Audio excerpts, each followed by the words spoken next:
This is the time to come together to keep our country safe forever. So open up your heart, let us true love come in. Cause love is all we need to make us stand. Let's motivate one another and let's live together as brothers and sisters. Without togetherness, we won't have a peace of mind to celebrate and have a peaceful sweet Liberia. Land of liberty is our home. Let us keep it standing. It's the one and only home that we have. Sweet Liberia. Land of liberty is our home. Let us keep it standing. It's the one and only home that we have. Welcome, welcome wherever you are, however you are following. Say welcome to the Dakpannah Show, the nation's premier platform where we discuss the issues that matter most. So Liberia, it's a brand new day. This is the day that the Lord has made, and let us rejoice and be glad in it.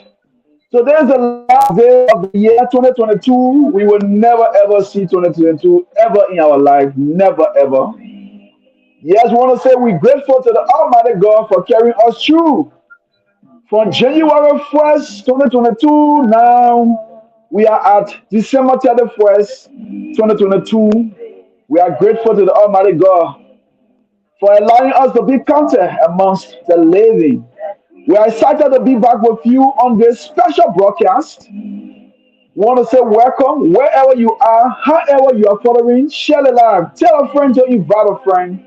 This is the nation's premier platform, the Dakpannah Show, where we focus and discuss everything Liberia and Liberian related. Want to say welcome. Tell a friend to invite a friend. Sweet Liberia. Liberia is our common denominator, our common patrimony. It's a country that we love so dearly. That's why we owe it to Liberia. How will Liberia get better? It's left for you and I to make our country rise high above the fray. Want to say welcome wherever you are, however you are following. This is a special broadcast. Tell a friend to invite a friend. I want to wish you all a happy, prosperous new year. And we are excited to be with you. We have a special guest. He's no stranger. He's a whistleblower. He nationalistic and patriotic Liberian. A man who has a heart of gold. Humble man, young man who love Liberia so dearly.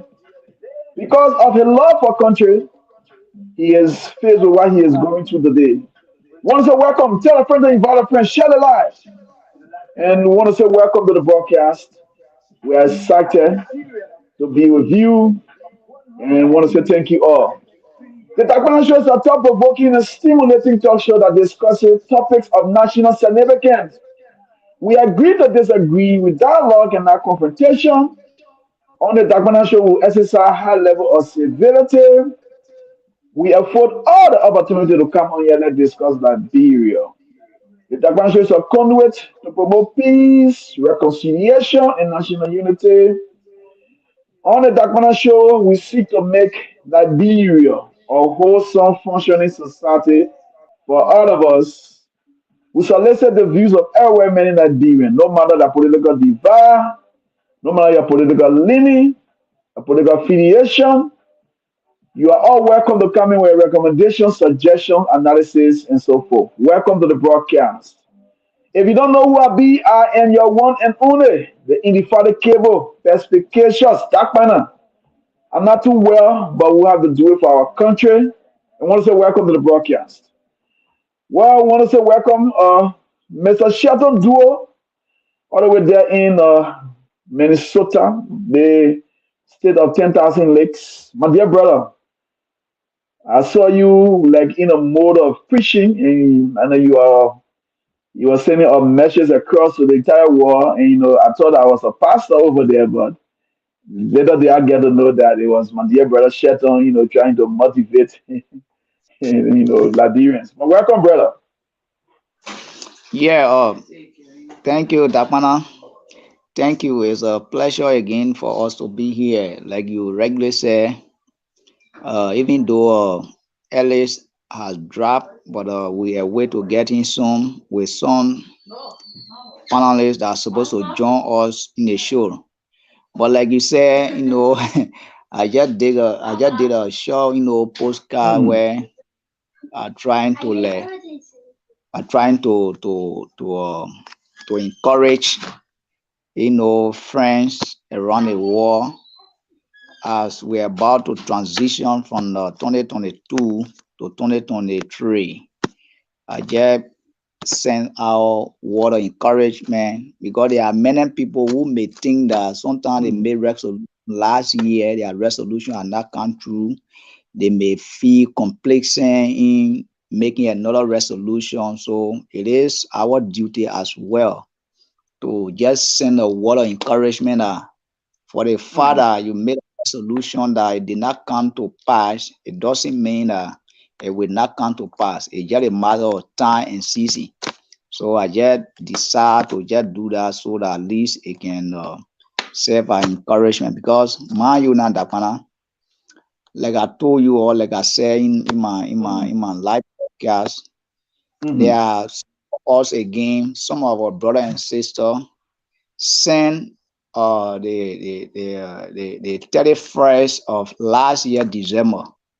You know, some of them since they went for watch night up to now they have never stepped into church or into the various area of worship before.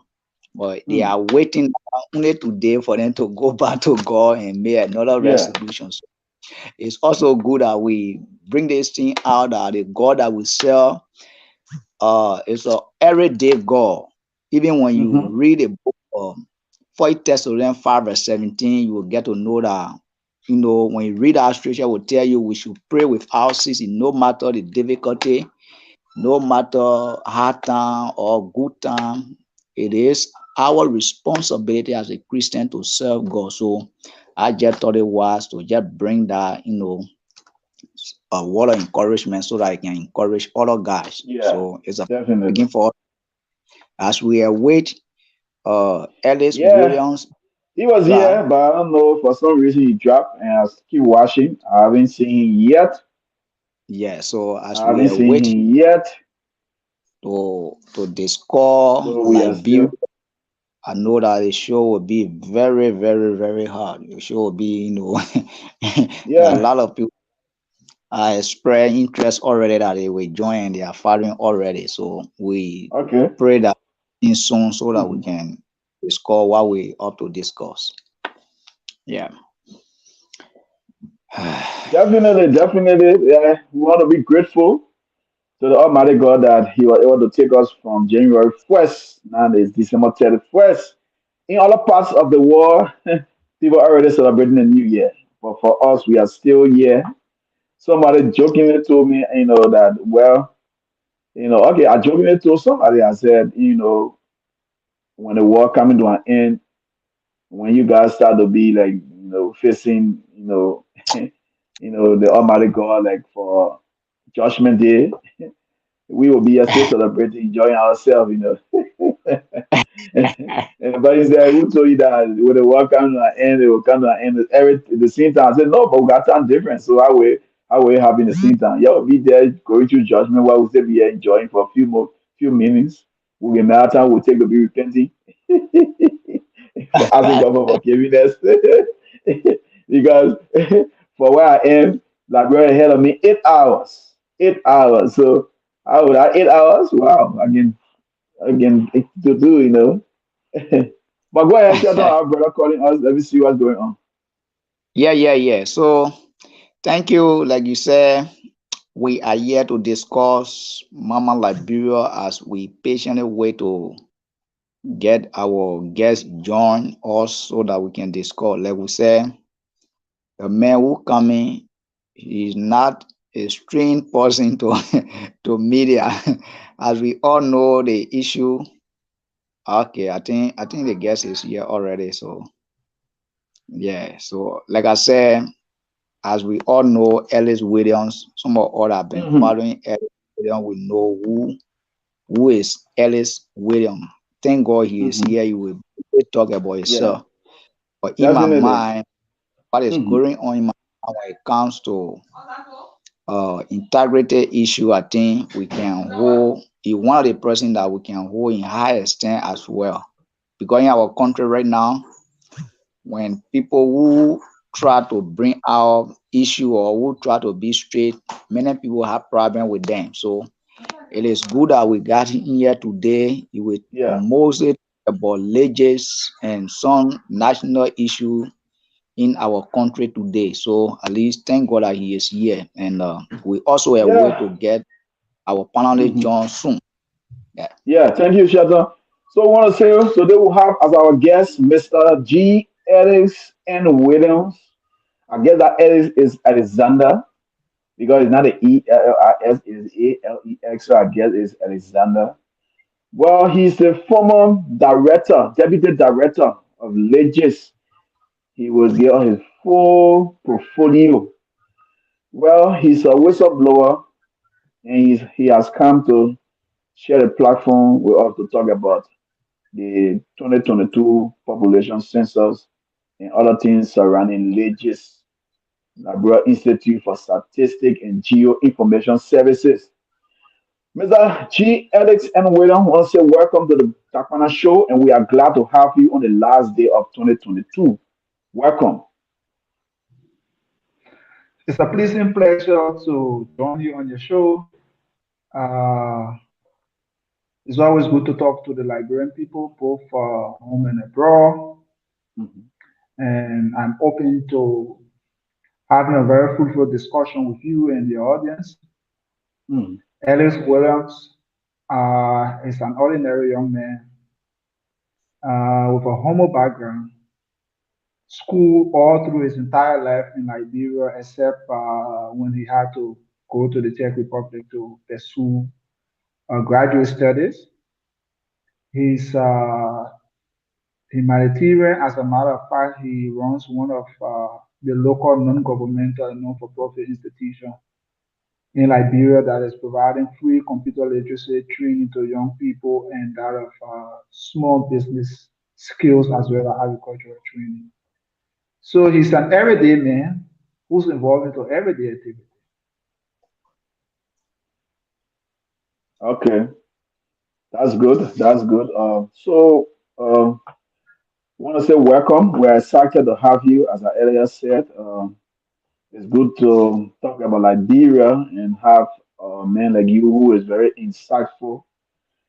But want to know how did you get the legacy? Was you appointed before President Weah regime or after? What's your relationship with Legis? I mean, that's a very good question. As a matter of fact, before the George Weah presidency, I've done a couple of projects with LISGIS. I worked during the school to work transition survey as an enumerator on the fee, uh, and the labor demand enterprise survey also in Lofa County, in Bon County. Then that was in 2011, in 2013. In 2014, I worked with ladies also as enumerator during the household income and expenditure surveys, an annual survey. Worked for 6 months. And then in 2016, also worked on the household income and expenditure survey as a supervisor. And that was an entire year survey. And that was my engagement with the Liberia Institute of Statistics and that of GEO-Information Services prior to the presidency of Ambassador George Weah. I've been working in those various roles and various surveys. And after the presidency, after the election of President Weah, then the board of directors of ladies had a vacancy because the Deputy Director General for Statistics and Data Processing, Professor Francis Ray, who was then the deputy under Dr. Liberty, Dr. T. Edward Liberty, who was the head of Legis at the time, during the Manasserim regime, when the CDC took over, Dr. Liberty left Legis, and the second person in command, who was Prof. Francis Ray, was appointed by the president of the Republic of Liberia to serve in the capacity of head of the institution.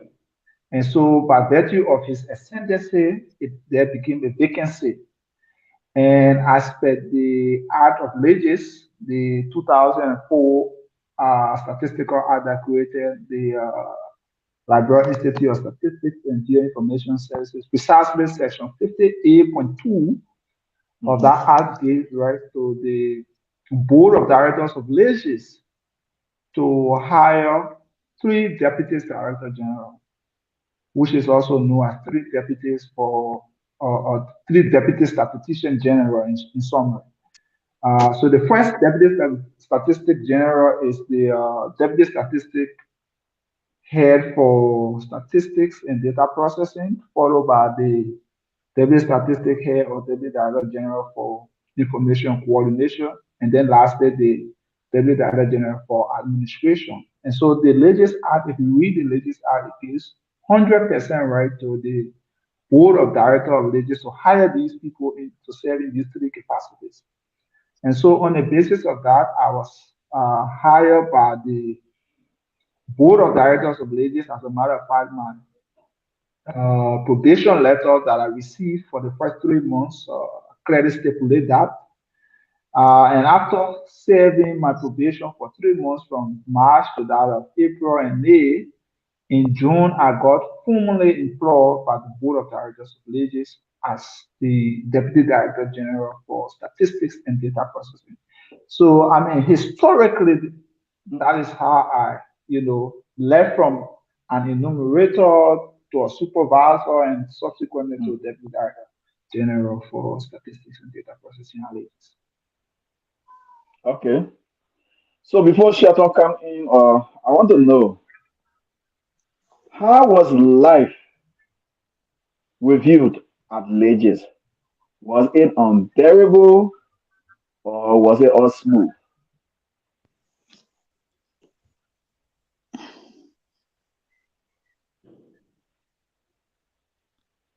I don't know if I'm getting. Mr. Willer, you got my question? No, come again, please. So I was asking, I don't know, I hear myself. You got something playing in the background?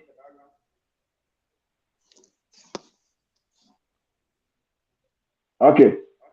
So I want to know, how was life with you at Legis?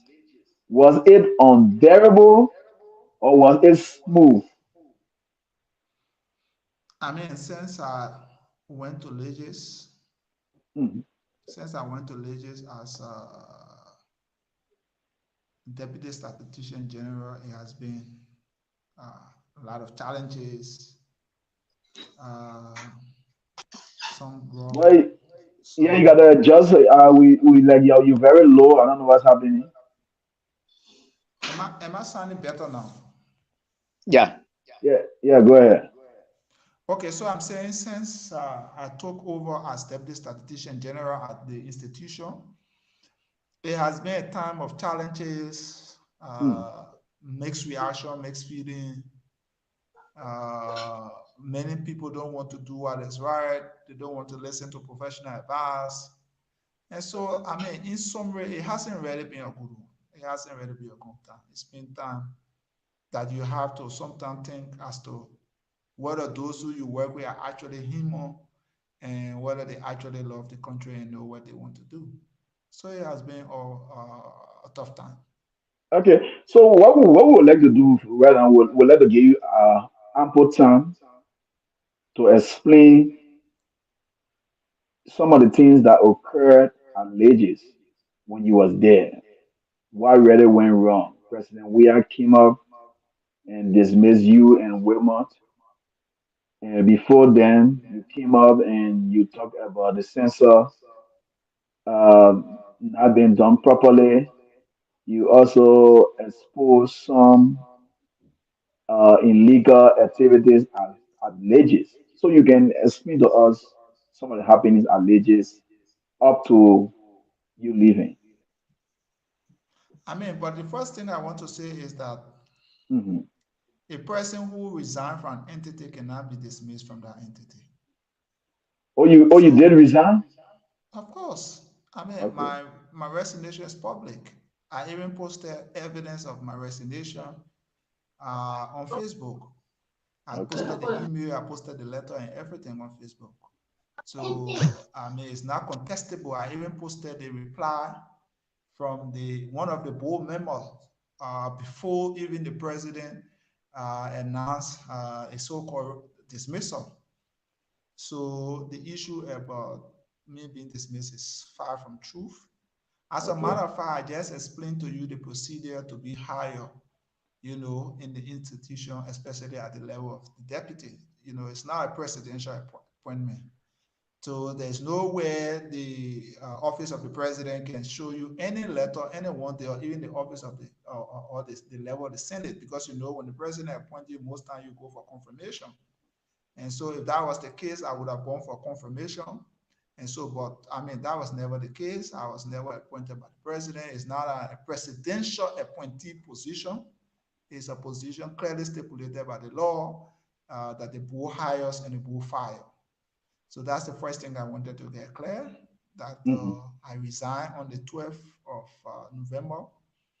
The One of the board members of LIGIS, which was the Minister for Gender and Social Protection, Minister Piso City, wrote me a reply, along with other board members on the 13th of November. And then subsequently, I had already gone and taken all of my personal belongings at the office. Before that, the following evening on the 14th of November, I heard that the president had dismissed me. And I'm like, I mean, you cannot dismiss a president who has resigned who you have not hired.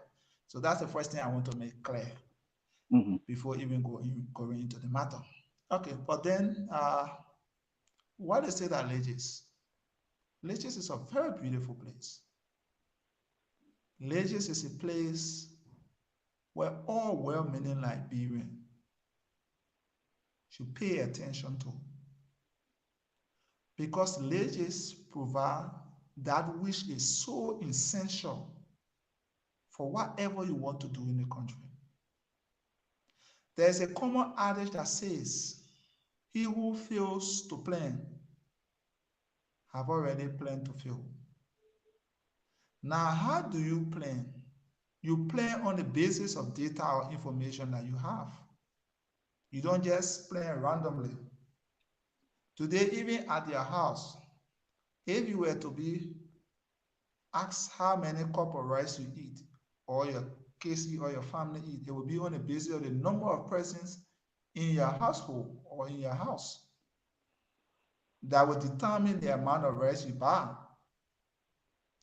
If today you wanted to go to the shopping mall, you have to ask yourself how long it takes you in terms of maybe minute or hour in transportation before you make the journey. All these things are information that must inform you to take an action.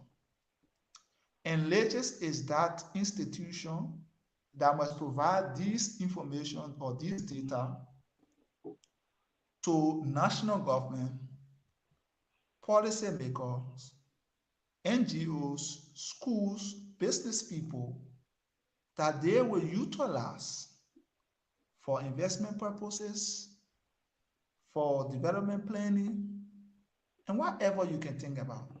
Mm-hmm. So LISGIS is that very essential entity in the government that many a time people overlook. So we went to LISGIS with the understanding that we were going to serve our people in our country and that we were going to do a good job and to be honest about what we did. And so when we went to LISGIS in 2018, we started to do corporate reforms. The first thing we did when we arrived at LISGIS was that we issued a policy that going forward, all survey and censuses will be transitioned from PAPI to CAPI. When we say PAPI to CAPI, we mean pen and paper interviewing, where you call Shelton, for example, you give him a sheet or questionnaire with a sheet of, and you give him pen or pencil, and he goes into the field and asks people questions and fill out those things, and you have to bring it back to the head office, and it is entered into the computer before being analyzed. And if there's any problem, you have to go back to wherever, Bokonjida or wherever. Those were archaic way of doing things. And so we say we'll use computer-assisted personal interview, where this time around we'll introduce tablets, and we'll build into these questionnaires some validation rules, skip patterns, and whatever that will help to enhance data quality. And so if Shelton now goes to the field, Shelton doesn't or do not need to come back to the central office before we can receive the data or the questionnaire. He can just sit there when he have access to the internet and can upload it, which we call synchronization, and then we can see it at the level of the head office in real time.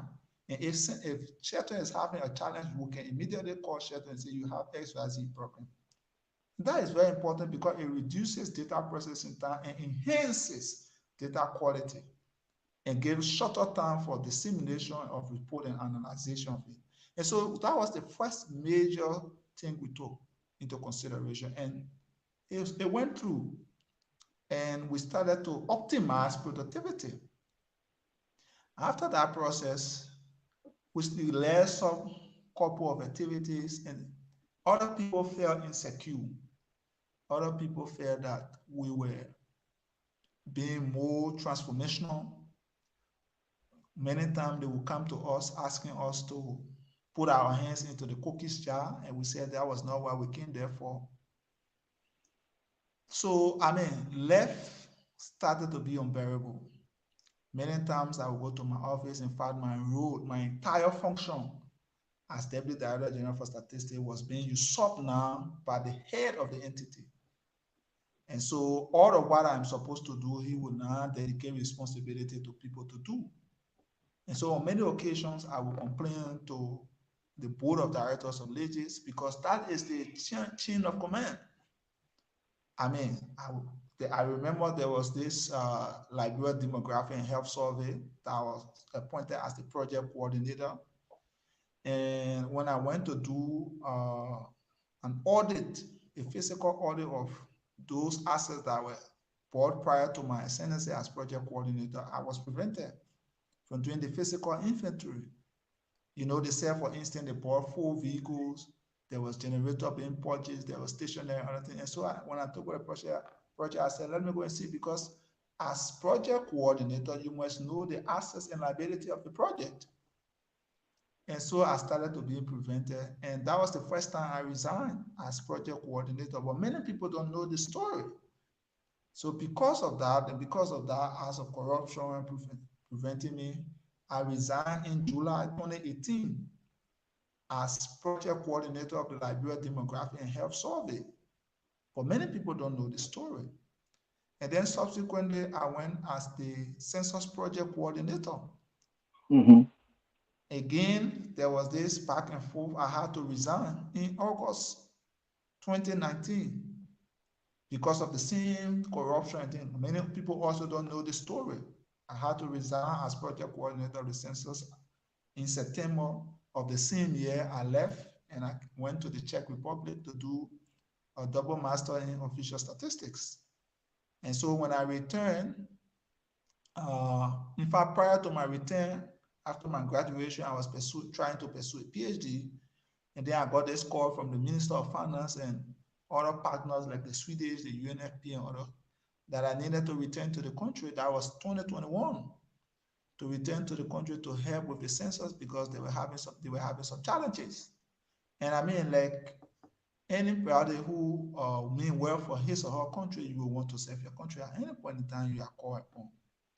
And so I thought it was a gracious opportunity to come and help and make things work. And I returned to Liberia. I got a letter from the board chairman, which is the Minister of Finance, directed to the World Bank, to the UNFPA, to the European Union, and others, informing them that I are taking over as the new census project coordinator. And that is exclusively distinct from my statutory responsibility as the Deputy Director General for Statistics and Data Processing. So I was playing dual role at the time. And so when I started to lead some major transformation, for example, we successfully mapped the entire country, digital mapping for the first time in the history of Liberia census. We did the pilot census, which is the pretest to test the methodology and the instrument of the census. We optimized the dissemination tool of the census. We brought in the census website for the very first time in Liberia to show visibility and give more information to people who wanted to know more about the census. We also brought in folks from the UNICA region, which is the United Nations Economic Commission for Africa, to do what we call for the very first time a census dashboard. So that census dashboard serves like it serves both as a monitoring and evaluation tool and a dissemination tool that people all around the world in real time can see where people are being counted as the counting was going on. So that dashboard was supposed to be placed, for example, one at Broad Street and to every county capital. We wanted to place those dashboards there so that when people are being counted in the various respective districts, cities, towns, people will see it in real time. And so when we announce the result and say, this is the population, nobody would have doubted it because everyone would have seen in his or her own little village, somewhere, for instance, in River Cess or in Grand Bassa, they will see Little Kula, or they will see Soa Beach, or for instance, in Nima, they will see Better Green, or they will see Yanle, or they will see Butuo in real time as these places were being counted. And so in that kind of way, you present a situation that people trust the kind of data that you produce. And so those were things we introduced when we took over the census. But then when it came to the issue of finances, people decided to be very indisciplined. And they started to use the census resources for their personal use, started to disrespect the framework agreement of the census or the census project document. They started to violate the public financial management law of Liberia, the public procurement concession law of Liberia, and many other things. And so when we raised these flags, on many occasions we would send email, text messages and things. People felt uncomfortable with us. And people decided that they will do all they can to stall the process, the growth and development of our country for their own personal So who are aggrandizement. those, Mr. William, who are those people?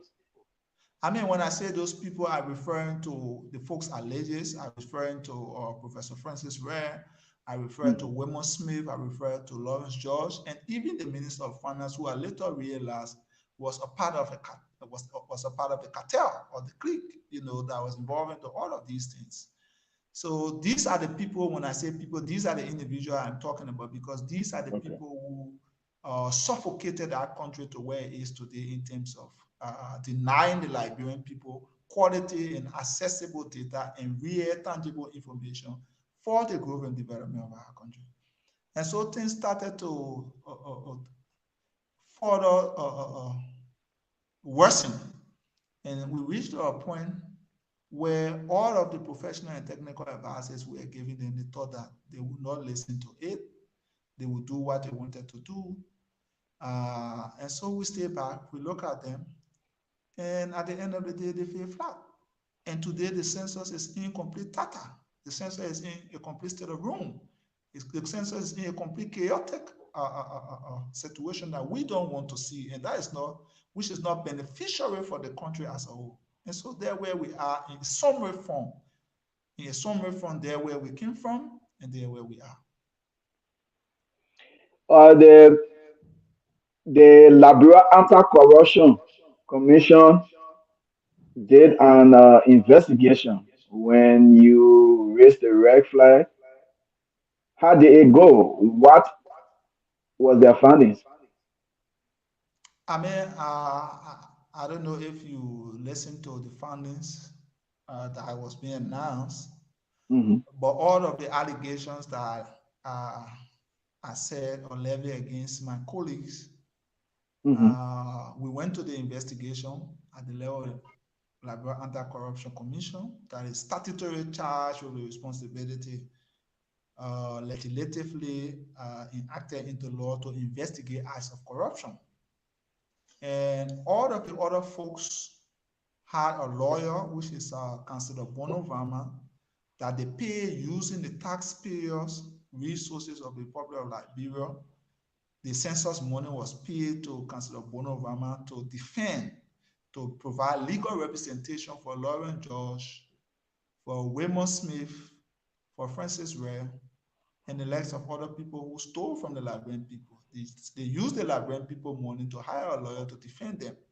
And so we went to the Liberia Anti-Corruption Commission investigation. I didn't hire a lawyer, I did not carry a lawyer because I didn't feel that it was necessary to carry a lawyer because I knew I was on the side of the law, I was right, and I had all my evidence. And so we went, that investigation started, I think it was March 7. That was when the investigation started. As a matter of fact, when they invited every one of us, I was the first person who went to the investigation on the 7th of March, while my colleagues practically had to be dragged to go to the place because they were delayed. And so that investigation lasted from March up to the 17th of June. And on the 17th of June, the Liberia Anti-Corruption Commission had a press conference and released the findings of not just the investigation of LISGIS, but also the one at the Ministry of Agriculture, and also the one at the Liberia Water and Sewer and other places. And the outcome of that investigation clearly exonerated me from any form Okay. of corruption. And it clearly established that all of the allegations that I raised against my colleagues were true. For instance, I said my colleagues violated the PPCC law and the public financial management law and purchased an old generator that they claimed they bought for over 30,000+, when in fact, in reality, it was a violation of the public financial management laws and international best practices. And it was established after the investigation by the Liberia Anti-Corruption Commission that what I said was true. I also raised the issue that there was over 130,000+ United States that was paid to a firm, that firm did not have a valid business registration certificate. That firm does not exist in the better wake of the Republic of Liberia. That firm had never paid tax clearance to Liberia. And that firm was awarded overnight without going through a bidding process, a contract worth over the tunes of 130,000+, and that firm, nobody knows today where is that firm. And all we saw is that money was leaving from the census account at EcoBank and going to the so-called firm account in Africos, which we later got to realize that Minister Tue was linked to the so-called firm. And it has been established even by the EcoBank, when Minister Tue sought clarity, that they established in their response that money was leaving from the census account in Liberia and going to that account in Africos. And this LSCC also said, yes, what you said, Mr. Winner, is true. These people are guilty. and many other things they were found guilty of. For instance, they took over 70,000 United States dollar after the World Bank had given them 114,000 for dissemination purposes. They took again another 70,000, and the same money the same activity the World Bank gave them 114,000 for was the same activity they said they spent the 70,000 for on. And when they went to the investigation, if you see the investigation report also, the investigation established that they stole the money and that they should restitute the funds. And these were things I said. And this is not about what I said anymore, but what has been established. Okay. Because we have gone through the investigation and it has been established that indeed what I said was true by the Liberia Anti-Corruption Commission. And so I was all right. Let's go to shit. Yeah, let's go to shit. When I saw the president or listened to the president, when he was being asked about the outcome of the investigation at LCC, and he was saying that people should wait and people should go to courts and people should be investigated and found guilty before he could take action. And I was baffled about that. Because I remember this very same president a few years ago suspended the head of the National Housing Authority on an allegation of bribery. I also remember a few years ago the one Keita in the office of the president, the special project office of the president, was also suspended. And I can name many of you. Now, even Minister McGill, for instance, Minister McGill, Bill Tware, and the rest of other people were being forced to resign and even suspended because of an allegation. I say an allegation because they did not have an opportunity, like William Smith, like other people, to go to an investigation, carry documents, and exonerate themselves. They did not have that kind of opportunity. Minister McGill did not have that kind of opportunity.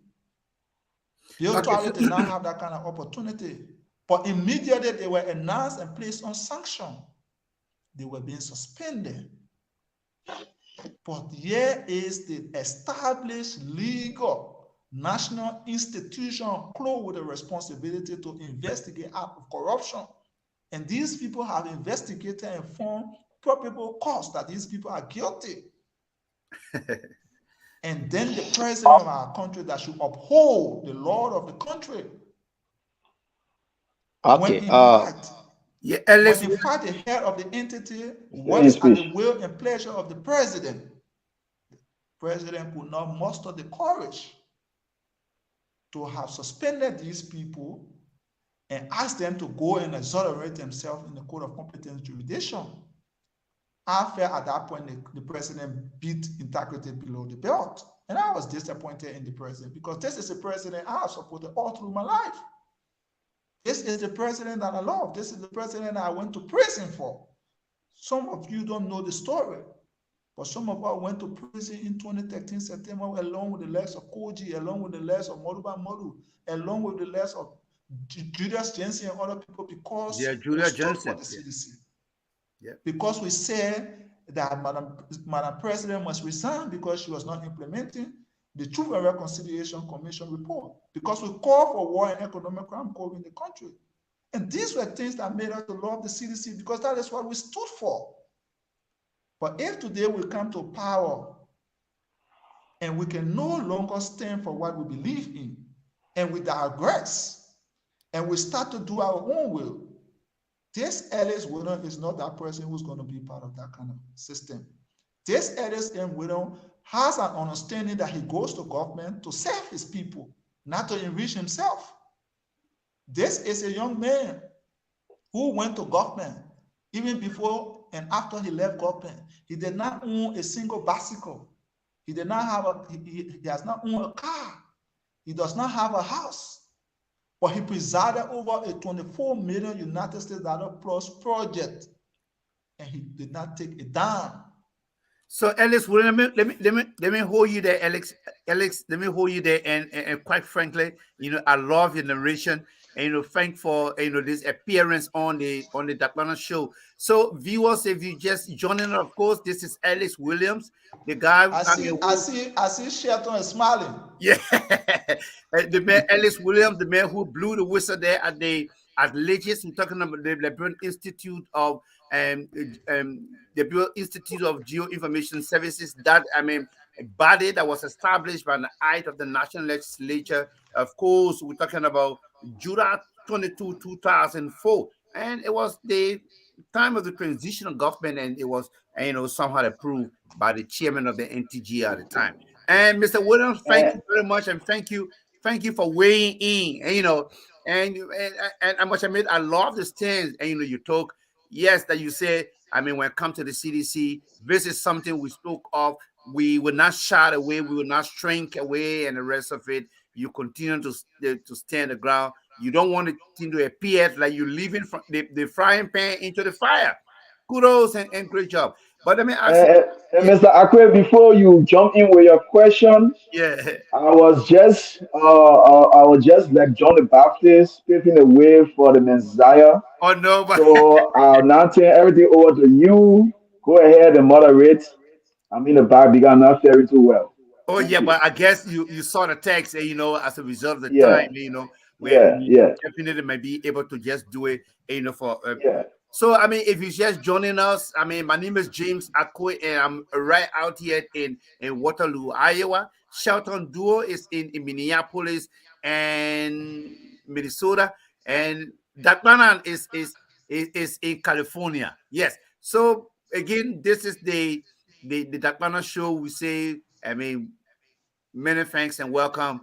And Ellis William, great job, great job. And that you continue to inform the people, you continue to let information out. Making the right thing to happen. But can we somehow establish, as a result of information that you might be releasing out? Can we say that you're being chased after and the rest of it? You care to comment on that?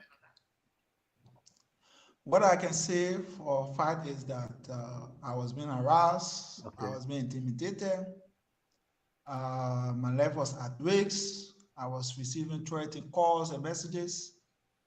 And the first law of nature is self-preservation. Yep. And so it was appropriate that I leave Liberia so I can safely say with all fear and favor uh, that the very first day I went on the Spoon Show, which was the night of November 14th, that very night, foreign friends were able to assist me to leave Liberia. Okay. And so I'm safe, and I give God all the praise. And I guess you will be in the position to still talk more, and to us and the rest of it. I hope this show definitely can continue, maybe even up to tomorrow. But let's move on to the man Shelton Joe. Shelton, how are you? Yeah, thank you, Brother James, and thanks to Alex and Dana. You Okay. know, Yeah. Yeah, yeah. share a little So bit about that. Yeah, go ahead, Shelton. as I quietly said and follow Alex, I'm actually enjoying the way you're proceeding. Alex talks about section 50.2 that talks about Leger Act, which of Yeah. course I want to counter, even though he talk so many good things about Legers, how their intention was to take Leger from nowhere to somewhere, which of course he talk about from papi to capi. We of course are joking down well. But yes, my concern, Alex, you talk about section 50.2 of Leger Act. And you talk about that very well that the president doesn't have the authority as per how the structure of legend, especially as per your position. Why you think the president wouldn't have this authority to exercise? Why you think or pray to have even come out to even announce your dismissal? Okay, I think it's a very, very serious question that Yeah. needs to be uh, given justice to in terms of how I respond to it.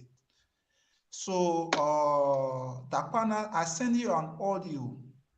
I sent you Mhm. an audio on WhatsApp a few minutes ago. I will appreciate that you play that audio right now so that the audience can listen to that audio before I answer this question because it's very essential. Okay. Let's do justice to this question. All right. Let me try to get it. That was the last audio you sent, right? Sure.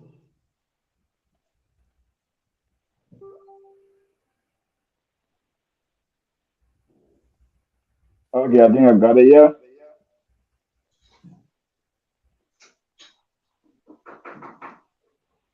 that's it. Okay, I think that's it. All right, let me connect. Let me connect the stuff and roll this clip.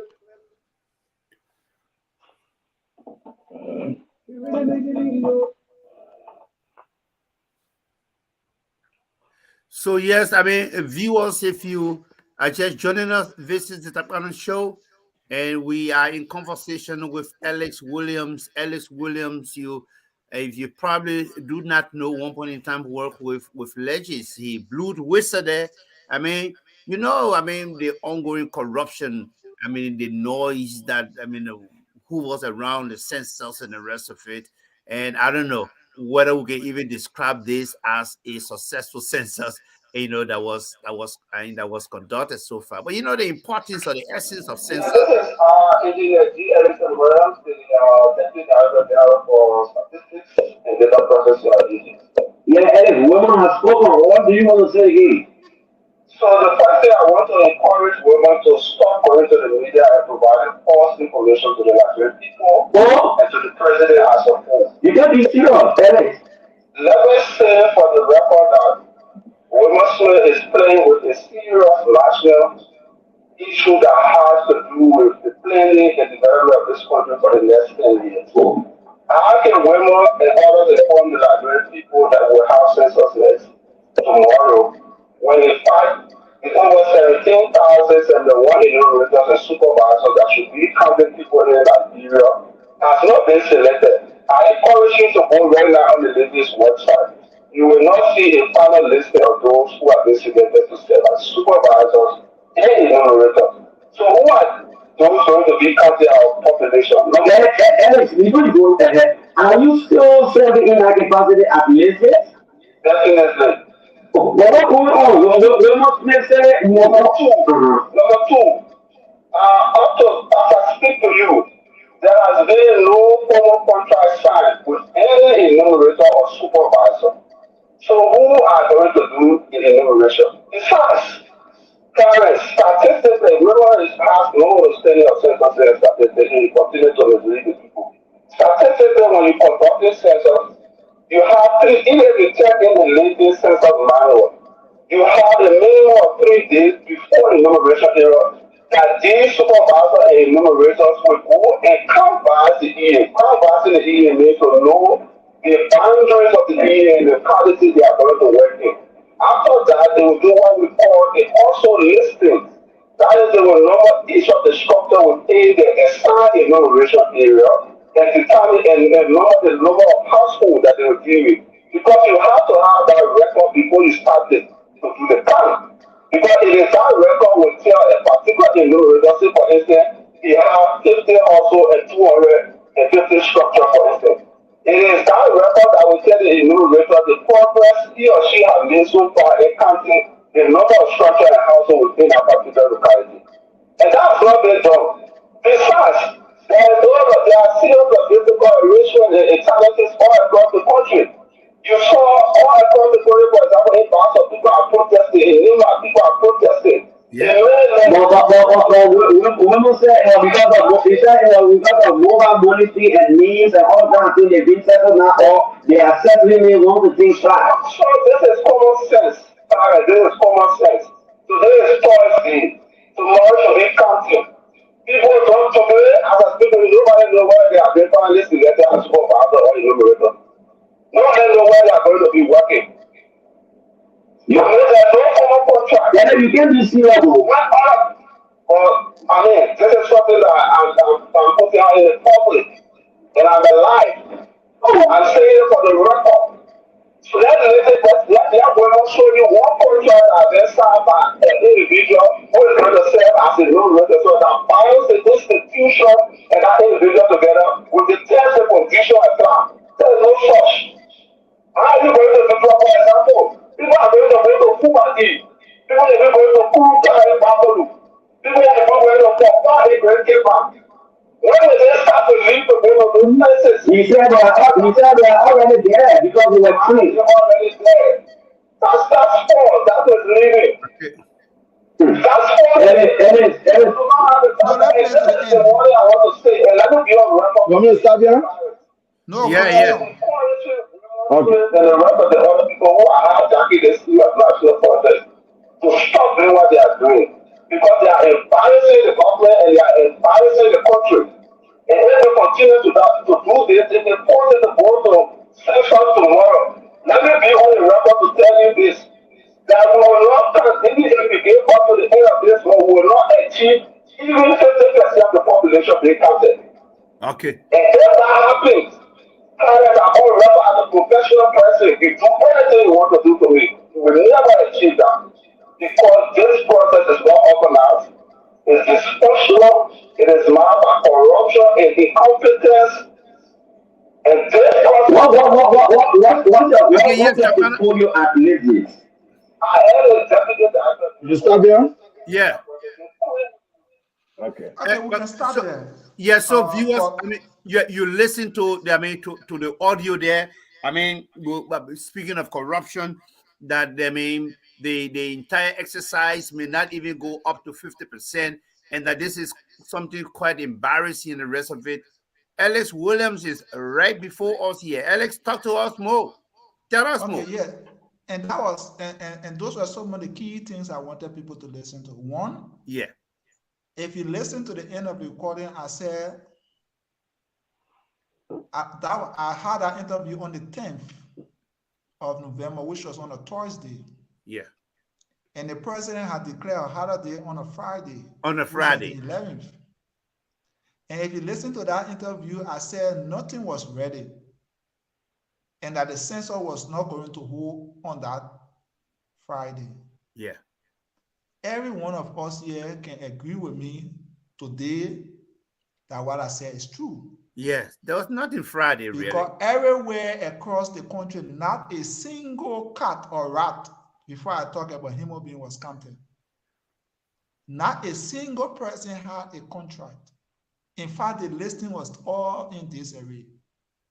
What that means is what I said was true. Number two, I said even if you gave up to the end of November, you will not be able to count even 50% of the population. Before you even talk about completing the census, will not be able to finish counting the population. Today is the last day of the year. We are still counting. But let me remind you quickly. In 2008, when Liberia conducted her census, National Population and Housing Census, at that time it was paper and pen, not even digital that should be faster. We took only 10 days to do the counting. That was from March 21st to March 30th, 2008. 10 days to count everyone in Liberia using manual pen and paper. Today we have a digital system that should be more effective and fast. We run into 2 months. No result. What I said means is the truth. So time have vindicated me. But to respond to your question as to why the president had to put, quote unquote, a notice out that he dismissed me is very simple. Prior to the census date, I wrote a technical note. I shared that technical note with the board of directors of LISGIS. I shared it with World Bank, with UNFPA, and the parliament. And in that technical note, initially they wanted the census to be conducted in October. If you follow the trend of the census, the president had earlier written a letter to the legislature asking them to hold the census in October. And so I wrote a technical note and said that those people who provided information to the president that made the president to write, asking the legislator to give them October to hold the census, those people were lying to the president. Yeah. and that October was not feasible for the census. And in my technical note, I outlined the reasons why October was not feasible. I brought the climatical data of Liberia for the past 30 years and the forecast of the weather condition of Liberia also up to the end of December this year. I also talked about the administrative challenges and the corruption in that technical note. I will share that with you also. In that technical note, I also talked about the issue of logistical arrangement not being in place. I said because of these reasons, where most of the countries will be inaccessible because of the peak of the rainy season, bridges will spoil, road will spoil, river will overflow its bank. Besides that, these people have a cloud of corruption already on their head, because at that time, LISGIS had already come up with a report and said these people are guilty or culpable.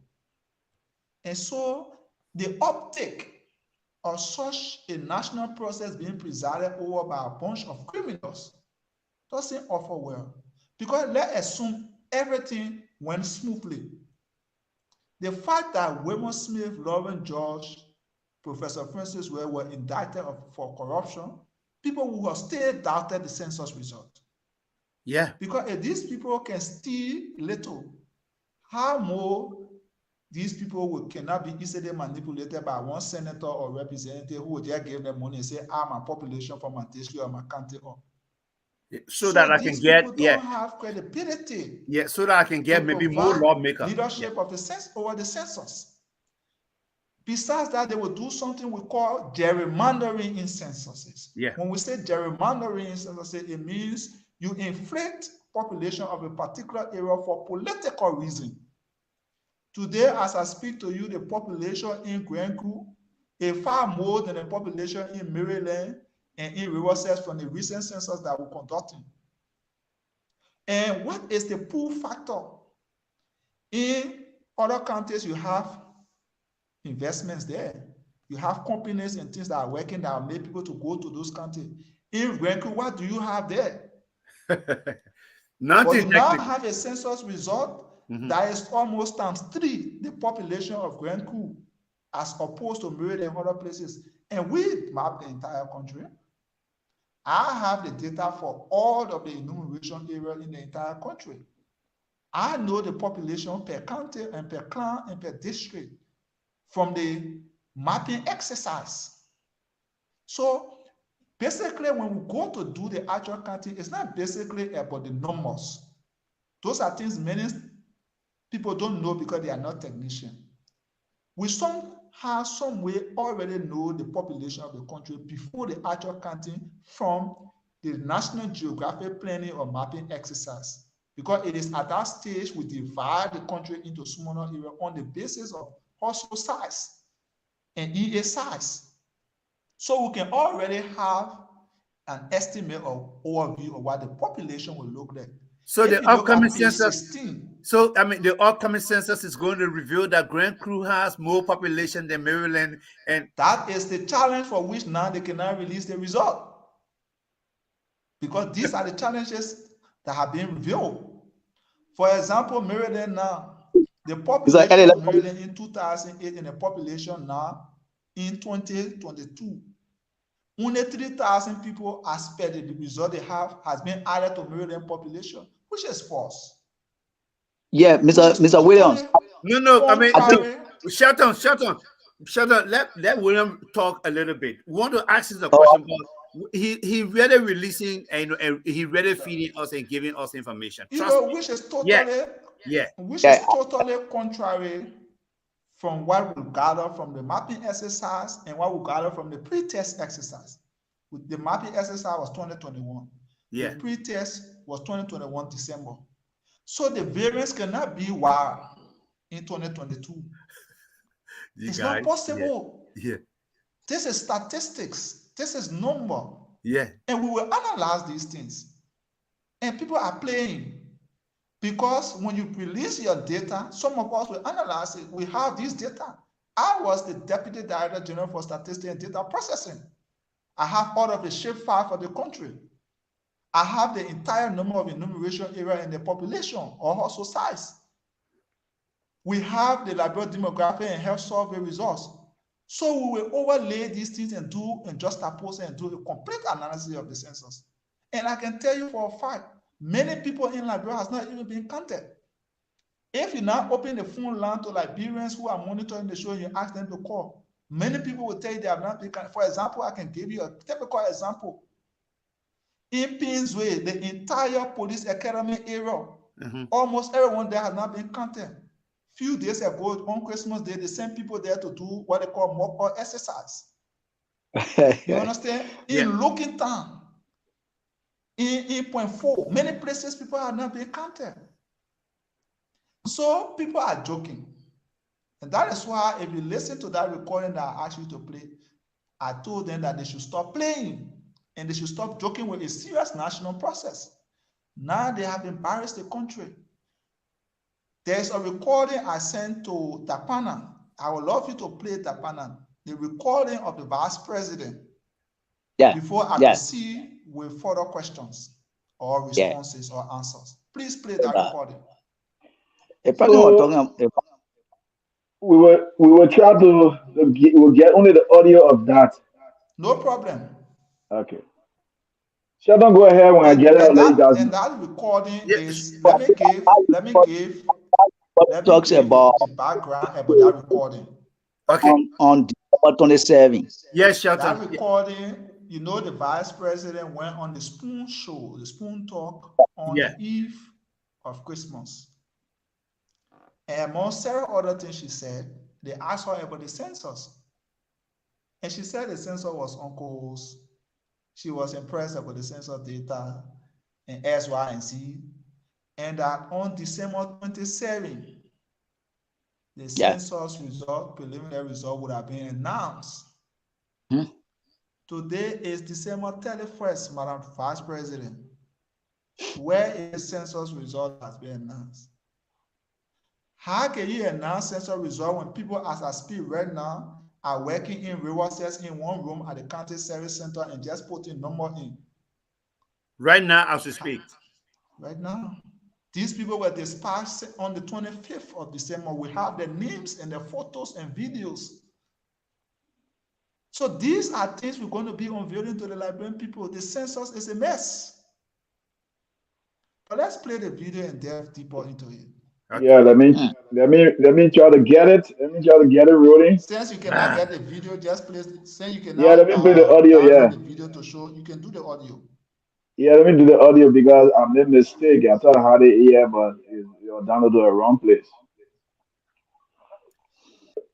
I'm very happy about the census result. I promise you on Tuesday the results will be public. We'll also make it public by sending it to the media, so you'll get some numbers yourself and see where we are. So what you say? On Tuesday will be public, and do you think we have increased the numbers? I'm not sure. Let's wait and see. I believe there are many babies. I believe we are going across the 5 million mark.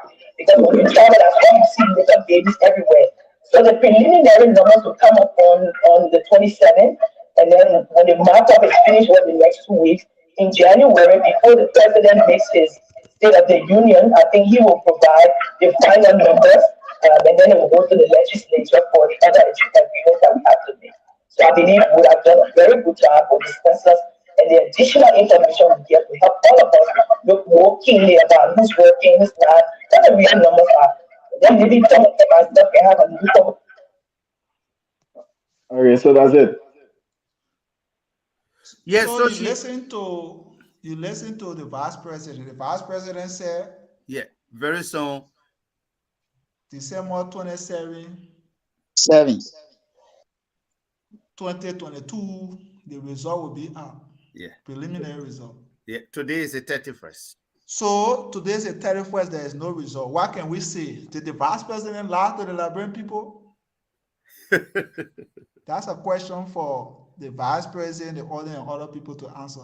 Imagine Ellis William went on Spoon Talk in April of 2022, and I said that Lawrence George and other people violated the PPCC law and bought old generator and things. Imagine LCC investigating and coming up with a result and said that was not true. Ellis William lie. Today, I would not have been having the moral courage and the moral faith and integrity to sit on your show. Oh, yes. Mm-hmm. So Yeah. if the vice president comes to the public on a national media and says to our people that everything is okay and that the census result will be out in December on the 25th, 27th, and today is the 31st, there's no result. We need to ask the vice president whether she's lying to the Liberian people or whether she was being misled. Because the vice president sounded so confident if you watch that show. Mm-hmm. Now, Mm-hmm. you also listen to the vice president. The vice president is saying that during the State of the Nation address by the president next year, January, he will be announcing the final numbers. I am sitting here wondering what exactly the vice president is saying. I have not seen, you people are in the US, have the recent census that were conducted by the US Census Bureau, was it the president who announced the result? I mean, think about any country that have just recently conducted census. You know, the guys try to attach all type of political clues to in Ghana. Yeah. The census result was recently released in Ghana. I was part of Ghana census as an international monitor from the 4th of July to the 14th of July. We went there to serve as international monitor for Ghana census. Go and watch the video when Ghana was announcing her final result. Where are you coming from? With everything, the president, you want to politicize it. Everything. That's what they do. That is not statistic. Statistic, you should be able, in fact, it is part of the fundamental principles of official statistics that an official statistician should be apolitical. As a national statistic house, you should be apolitical to be able to interact with all spectrum of the society, the religious community, the political parties, the candidates, and everyone. As a statistician, I must be able to have the right to interact freely with Ambassador Joseph Boyka. I should be able to interact freely with Mr. Cummins. I should be able to interact freely. Everyone must see me as that moral compass that they can trust. And that's one of the reasons why the census was a failure. Because as part of the census dissemination strategy, you must get at least 1 million or 2 recording from almost all of the political parties here, and religious community here, and traditional leaders, encouraging the people to go and turn up to be counted. But because they politicize the census, people stay away. Okay. That was one way they undermined the census. And you are now coming to tell us that the president will be during his State of the Nation address will be announcing the number. We conducted census in Liberia 2008.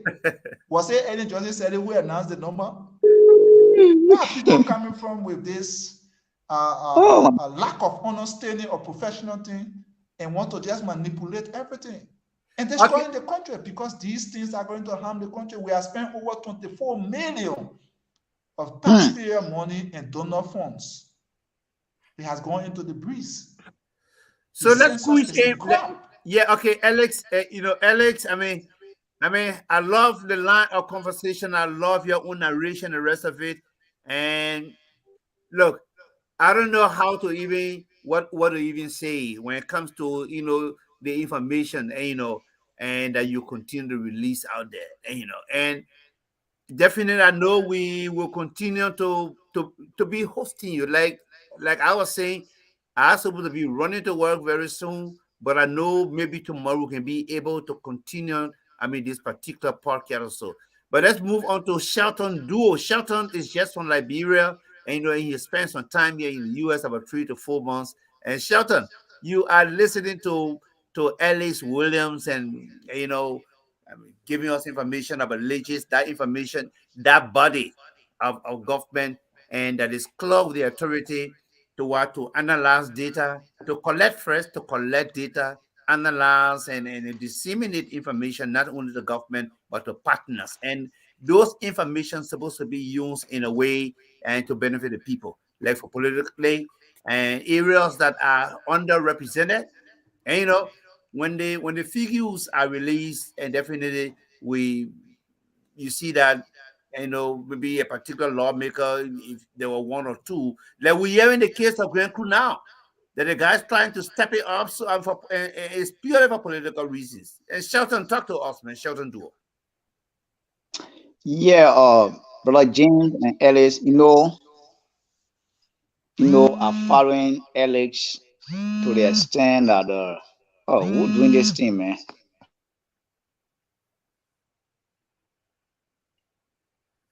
This is the Dakpannah Show, and we are in conversation with Alex Williams. Yeah, go ahead, Shelton. Are you getting me? Yes. Yeah. As I was saying, almost James, everything Alex has said for me, that's something that we all been following it. We all know what is going on in Liberia. Look at what is going on. For people to announce census result again, you're talking Yeah. about waiting for president as it to say that's still an emergency, or that you're going to address the legislature or the Liberian people. Okay?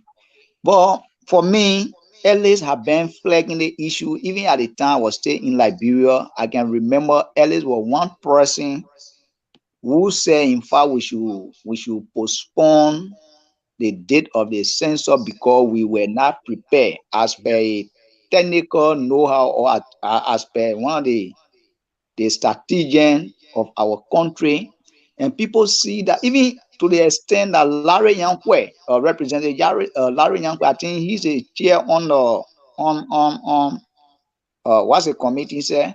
Yeah, Larry Yankwe, he have been saying this. Yes, on Okay, population. Yeah. Liberian, Public autonomous corporation, like something like that. Yeah. yeah. So everything Ellie is saying today, like what I just following almost what you just said about Manadwao Taylor, talking when she appeared the last time to Spoon FM. She said it. And up to now, we are yet to get. But basically, I just want to ask Ellis this question. Ellis, like I told you as per our conversation. So right now, our country, all of us have to contribute one way or other.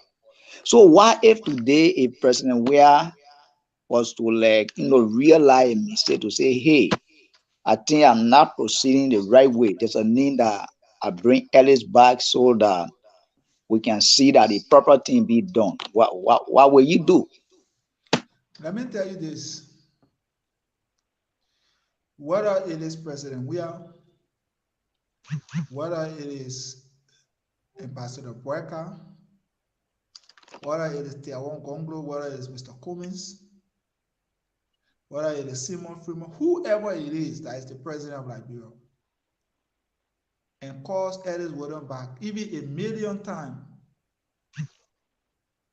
if I review those calls, Yep. and I feel it is appropriate for me, I will go back to serve my country. I am not a politician. I am an official statistician. I am apolitical. I don't have interest anymore in party. And apparently that is why when I returned, my brothers and friends in the CDC felt maybe I was no longer a citizen or party lawyer or so, because I don't see party anymore. I see country. Yeah. I don't see individual anymore. I see people. I have had an opportunity to leave Liberia, go to Europe, school Europe, see how people live. I was in the Czech Republic, where Liberia have more than triple or tens of thousands times resources, both natural and artificial, than. But Czech Republic is 1,000,000 times better than Liberia in every regard, in every aspect. But we have more natural and artificial resources than them. Why? Because they have love for country. Corruption is everywhere, but it's minimized.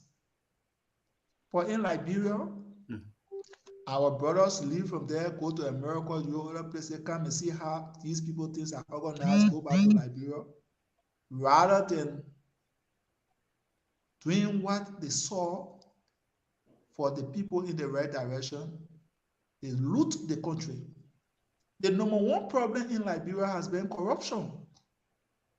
That has been the number one problem. And it still persists today. Some of us supported Ambassador Weah and the CDC because of our stand against corruption. And if we come to power and you still do what we kick against, we will not fold our hands and whine and down with you. Imagine if I would have compromised on one single occasion or on just an occasion with my brothers or my friends at LISGIS. For example, I say, let's steal $100, and yeah, I agree. I will have no moral voice. Nothing. To have criticized them if they even stole $1 million. Because the next thing they will say, oh, but we stole $100 the last time. If you thought we'll show you evidence that you participated in the $100 stealing. But I have been speaking about corruption. Apparently, the only government official who was in government and talking about corruption, because most of your government officials, you know, they will leave government before they start to talk about corruption. But I was on the Spoon Show in April of this year when I went for my surgery in Europe. I was talking about corruption in the government as a certain government official. From April up to today is almost 8 months plus. If those guys had a single record to show that I stole just a flying sheet, you can imagine what would have happened to me today. Oh, yeah. It would be all over the place and I would be discredited. But they don't have anything. They can't show anything because they don't have anything. Because we live an exemplary life. All of the documents I signed off on when I was in government, all of the emails that I sent when I was in government, I have all of them. They are locked up in my OneDrive account, and there are several of my friends who have those documents. So even if you destroy me, you cannot destroy those documents. And there are many more documents that I have not released that are more damaging. And more dangerous. There are many more audios and many more videos that I have not released. We are entering into the new year, an election year, and people need to be careful. You are talking to the former deputy statistician general of the Republic of Liberia that has almost all of the data. I am almost a data warehouse for our country, if you don't know. And people are joking. People are joking. Some of us, we don't go talking and other things, so people they didn't respect our intellectualism. But those people who know us from the days of our high school day at Tottenham to the University of other places, you don't dare go around us because we don't just talk. We talk with facts. You saw me when I went on Spoon. When I say this, I present the fact. Right now, I'm on your show. When I say the vice president said this, I presented the fact. When I said they are OK FM, I played the recording. So 2023 is a very sensitive year. To answer your question, whether it is Josh Weah, whether it is Mr. Cummings or whoever that wins Liberia in the next election or even currently and wants me to go and serve my country, I will go and serve. Because one thing you should also know, I am one person who went to school to learn statistics using the government of Liberia money, the government and people of Liberia money. So I owe it to them. Yeah. I owe it to them. I owe it to my country. They did not invest in me for nothing. I did not take my personal money to go to school. I used the government and people of Liberia money, so I am to serve the government and people of Liberia. And there can be no higher calling to service than national service. There can be no higher calling to service beyond serving God than serving your country. And I am committed and obligated to that. And so, and I know, I mean, Dakpannah, definitely you're going to continue, but I beg to leave and run. We are gradually winding down with the Yeah, and Alex, conversation. Alex, let me beg you definitely. It has to do with the timing. Definitely I have to run. I hope to get all of your contacts and the rest of it. And we want to really continue this thing because I mean the guys are doing all they can to inflate the numbers to push the number real high for certain areas, for certain counties, and for certain benefits. And we are talking about election 2023. And I think somehow, I mean, it's bad and peerless, and it's going to be a difficult time, you know. But I'm going to get, I mean, all of the recordings and the rest of it. We can be able to listen to it. We can be able to share with some of our friends and the rest of it, and so that they know exactly. Because trust me, all that you are saying, if you are somehow engaged into some form of chicanery there at LISGIS, you're never going to be having a moral face to come to the screen and begin to give us the information you're giving us. And these are information that will definitely help when it comes, and someone would say the forward march and move, for our country. Thank you very much and kudos to you. I know I'm going to see you maybe hopefully tomorrow. Dakpannah, hats up to you. And Thank Alex, you. strong, great guy, man. When you talking, I love to always listen and I love to learn the rest of it. And trust me, catch me tomorrow when you can catch me and we'll see. Shatan Duo? Okay, Yeah, no thank you, problem. Mr. Akwe. I want to say if you want to participate, you've been following the discussion. If you want to contribute to the discussion, you can call. The number is up. You can call on the 657 number and we'll put you through the line. That number is also on WhatsApp. So you can get us on WhatsApp. Maybe you want to contribute to some of the things that he said or you want to ask him question. But we have as our guest the former deputy director at LISGIS, Mr. G. Ellis and Williams. We'll be winding down shortly, but you can call in and have your say. Maybe you disagree with somebody he said, or you agree with him, or you want to add addition.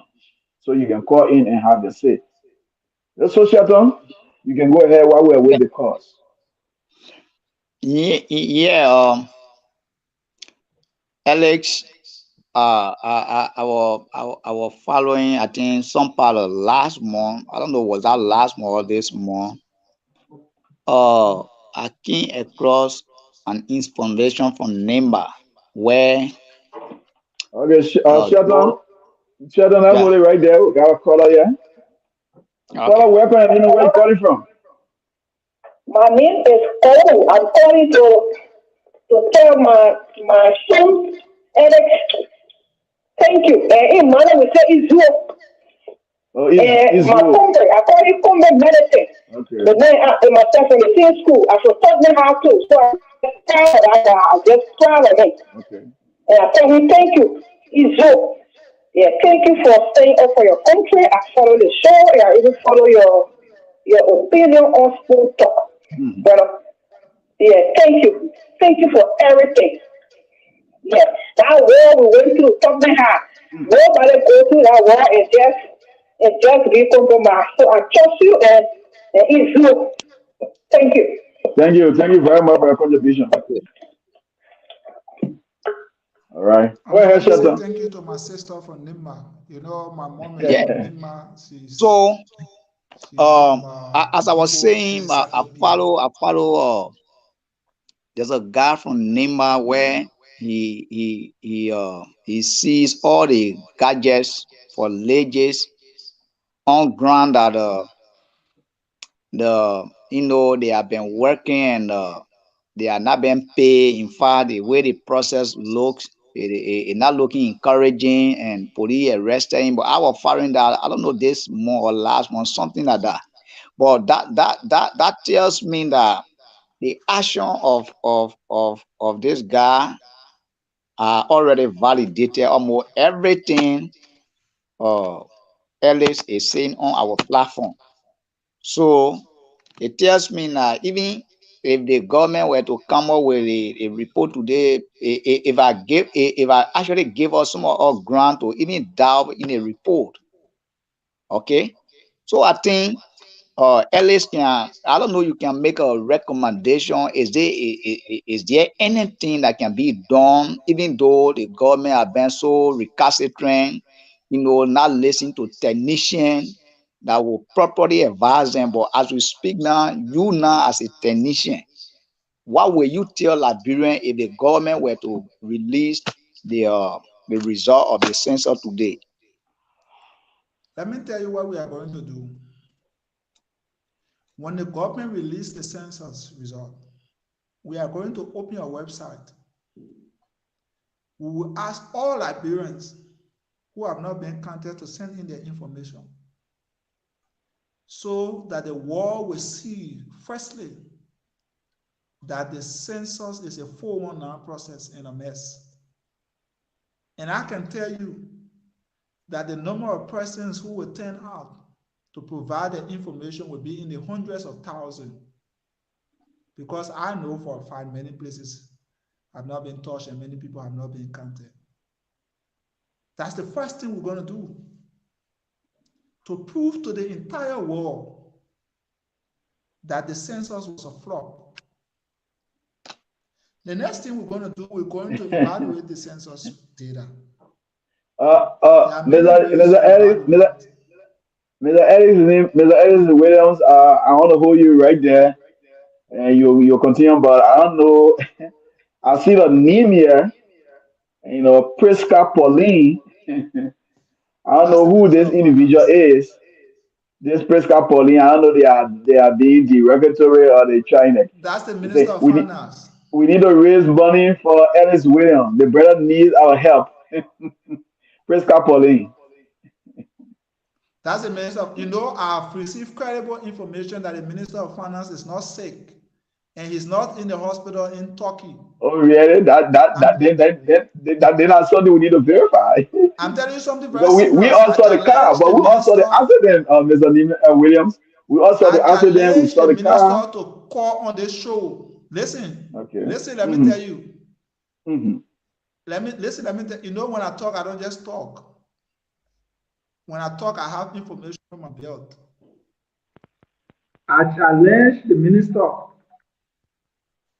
To call on your show right now and show that he's in the hospital. He's not there. The But minister is they on a different Mr. operation. Williams, they account that people accuse the minister is Priska Paul, but this one The is Priska man has Pauline. Prescapol. The man has. Listen, I have been with the minister. Okay. Listen, I have been with the minister long ago. The man had Prescapol. The man had Prescapolin. The man had Benedetto Seyon. I know the minister of operation. I'm one of the guys who have been with the minister for a long time. So I know his operation. I know how he operates. I am informing you and the Liberian people tonight that the minister is not sick in Turkey. The minister is on a different OPS as we speak. And I challenge so Eric, the minister. I'm yet to be convinced. So what's about the accident? We saw the car. We saw the damaged vehicle. The minister have left. The minister have left the health facility in Turkey long ago. Okay. I am telling you this information for a fact. Okay. I challenge the minister tonight or even tomorrow to take a video of himself in the hospital in Turkey, or to call on your show tonight that he's in Turkey in the hospital. He's not there. I know the minister of operation. I have been with them for a long time. The minister is not in Turkey. Nobody in Liberia or around the world should tell you or believe that the minister is still staying in Turkey. I don't know whether you even watched the accident. The most part of the vehicle that was affected was the front of the vehicle. Okay. The minister was in the back of the vehicle with his wife. If the driver who was riding that vehicle and the other person was sitting at the front, today they are healthy passing around in Liberia. that have less quality in terms of health services, then how more you think about somebody who are at the back, who had minor injury. And the people at Phoebe Hospital and other places where the minister was taken to before he left the country have already provided the information that the minister was relatively stable and okay before he went to Turkey. The minister is no longer in the health facility of Turkey as we speak, and I challenge the minister. But Mr. William, why would he want to stay away from duty? Why would he want to stay away from duty?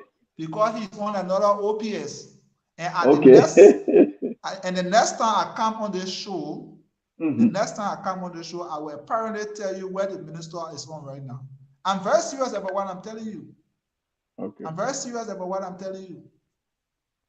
The next time I come on this show, I will inform the Liberian people where the minister is as we speak. We have information on the minister. The minister is very active on his Prescott Paul, on his Prescott Pauline, on his Benedicto say, look at, follow them. Yeah. You Okay, sit in a all right, hospital Mr. William. on Facebook here and there. Mr. William, I got two questions for you. Let me start with the first one. Every time you speak, you talk about the census not being done properly. The whole thing is a blah, like we were saying, Liberia. But the international community then coming out and saying that the census is on course. I listened to the U.S. ambassador. I listened to the how you call it, UNFPA coordinator, country director, and I also listened to other diplomats saying that the census is on course. So why are you saying that it's not done properly, it's not on course, but they are saying that it's on course? All right. You know the question you're asking me was the same question the Deputy Speaker, Honorable Foda Tikofa, asked me when we went to the Capitol building to meet them.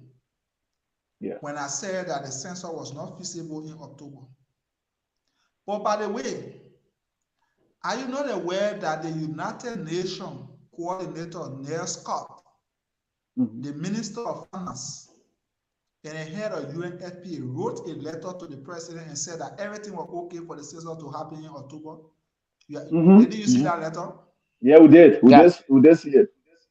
You did see the letter. Did we have a census in October? No, but I think it was the legislature who pushed it. Let's take it step by step. No.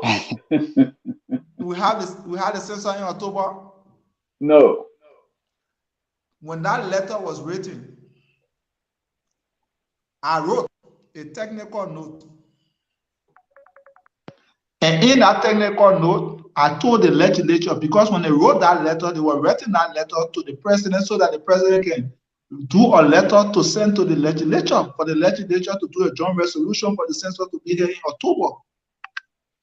In fact, maybe you have forgotten, they said in that letter that if the census wasn't going to hold in October, the donors were going to take their money back. And the tablets that we brought from Ghana, the Ghana people were going to take it back. You also don't remember that? They said that. I remember that. Letter.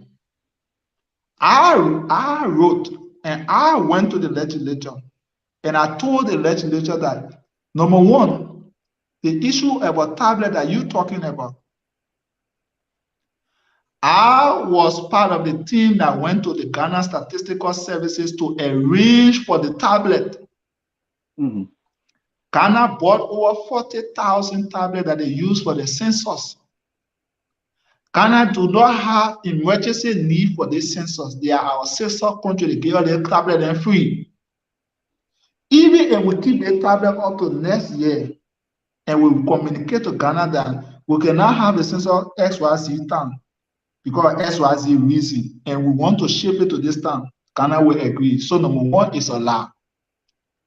If allowed, October pass, and we in December and we still having the tablet, have Ghana come to us and say, give me the tablet? No. When we went to that place, I told them, I said, this census here cannot be conducted October. The deputy speaker said after everybody spoke, they asked the UN coordinator, the UN FPA head, she spoke how the census can be done in October. They asked Wilmer Smith. Wilmer Smith said the census could be done in October. At the end of the day, they said, if everybody said the census can be done in October, you editors, you just one man. We can't listen to you. These are our international friends who will have this. That was how the deputy speaker asked Honorable Larry Jankwe to lead a team for them to do a joint resolution for the census to be here in October. That was how they passed that joint resolution for the census to be here in October.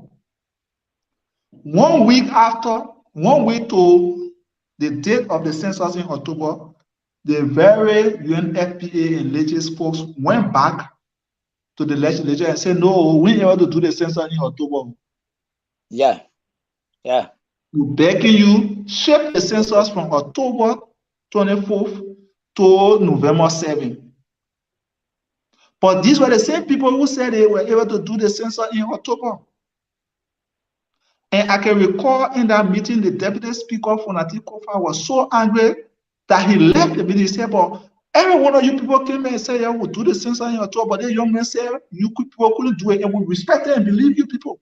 Now you're coming back to us and say it's not possible. So that scenario clearly answers your question with regards to whether the international people say the census on course or not on course. And let me tell you something today in international diplomacy. International firm will not say easily anything negative about you if you don't want to serve your country, you don't want to be honest to your country. That's your business. They are only there to assist you. So if you say you are able, they will say the same language. So Mr. Williams, just show in case the government come up with the census result, and then the international community and the partners approve it, they okay it, then what will become of your advocacy? I just told you. That's the time you will create a website and I then just told ask you, Liberians will have an opportunity. You know, let me tell you one of the good things about the census that we have it right now. Everywhere in Liberia, every sculpture has a unique geocode. We have all that data set. We have the entire database. We know where the people are. We know the household head name. Before the census starts, you can already know the household head name. You can also know the number of people in each household within that structure before the census counting begins. You gather that information from the census mapping exercise. We already have it. We will compare the census result with that listing because on international statistical law, the National Statistical Office is bound to provide the raw data, excluding the unique identifier, to any human being who want to have access to that raw data. But Mr. Williams, one may say, what will become of that? Because if the international community approve it, and then you coming up to say no, that's not true, and then you create a website as Librarian, even if all that is done, do you think they will listen to you over the international community or the partners? I presented to you a scenario. I presented to you a scenario where I was never listened to when we went to the legislature, but today we see the consequences. Okay. So it's not whether you listen or whether you don't listen. You know, so you just want to set the record straight, right? In the world of academia, in the world of professionalism, when you disagree with a process, you don't go fighting, you don't go punching people physically. You provide a theoretical and empirical analysis of the facts, and you present it. And people after, and other people in the world of academia will compare and contrast. Right? They will compare.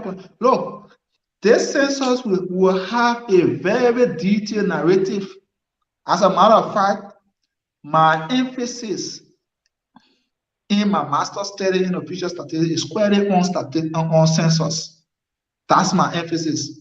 That's my specialty. In fact, my master's thesis is squarely focused on how Liberia can transition her census from traditional based approach to combined approach and subsequently fully based register-based approach. So you are talking to an expert in census taking, not only statistics, but in census taking, to be precise. So you can be assured that this will be a very healthy intellectual and academic combativity that the Liberian people in the world at large will witness. And today, I'm talking to you because why? You respected me, and because you know what I've said over the years has been true. If I was lying, you would not come in on your show. No. And you also provided me with additional documents. It's just that I'm not too open to this screen. Yeah, I think that's the reason why I'm not uploading them, but you provided me additional documents. I've sent you pictures, I've sent you video of people sitting down in one room manipulating data. I'm not talking about, you see real beings. You're listening to audios. So it's not Ellis what I'm saying. You see the human being, you say that I don't want to be facing it. Let's do the Liberian English now. I don't want to be facing the Liberian, the human being, and put in there somewhere and say you're today. Man, okay. Mr. Neiman, Mr. Williams, I'm not, you know, I got my big brother Ellis Nimes too, so I keep calling you Nimes. But Mr. Williams, let's move on. You out of Liberia. Why are you out of Liberia? The former minister appeared on Spoon and said that he was a free man. Nobody was after you. So why did you leave the country? I understand that you in Ezra. You escaped because people are after you. The same finance minister who appeared on show is the same finance minister who said that no money was missing for LISGIS. But the LCC said money was missing for LISGIS.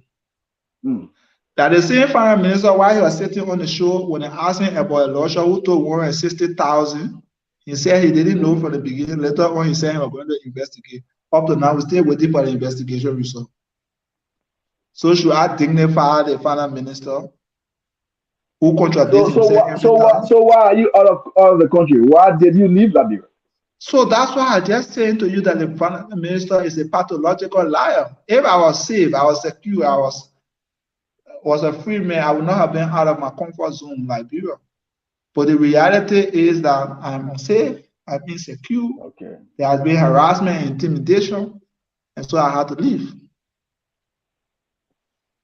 And we had a plan to do something, but I deliberately decided for us not to do it because of that comment from Prescott Pauline.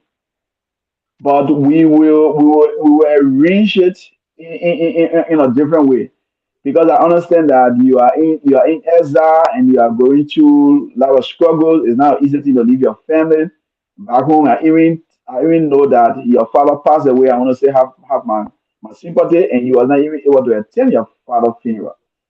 You are going through all of this. You could have sat at LISGIS and just do the things they are usual. They seek it in the way. You not inside, you don't know, or seeking for fair, one for you shall see your face. And then you just live a good life. But why you chose to go through all of this?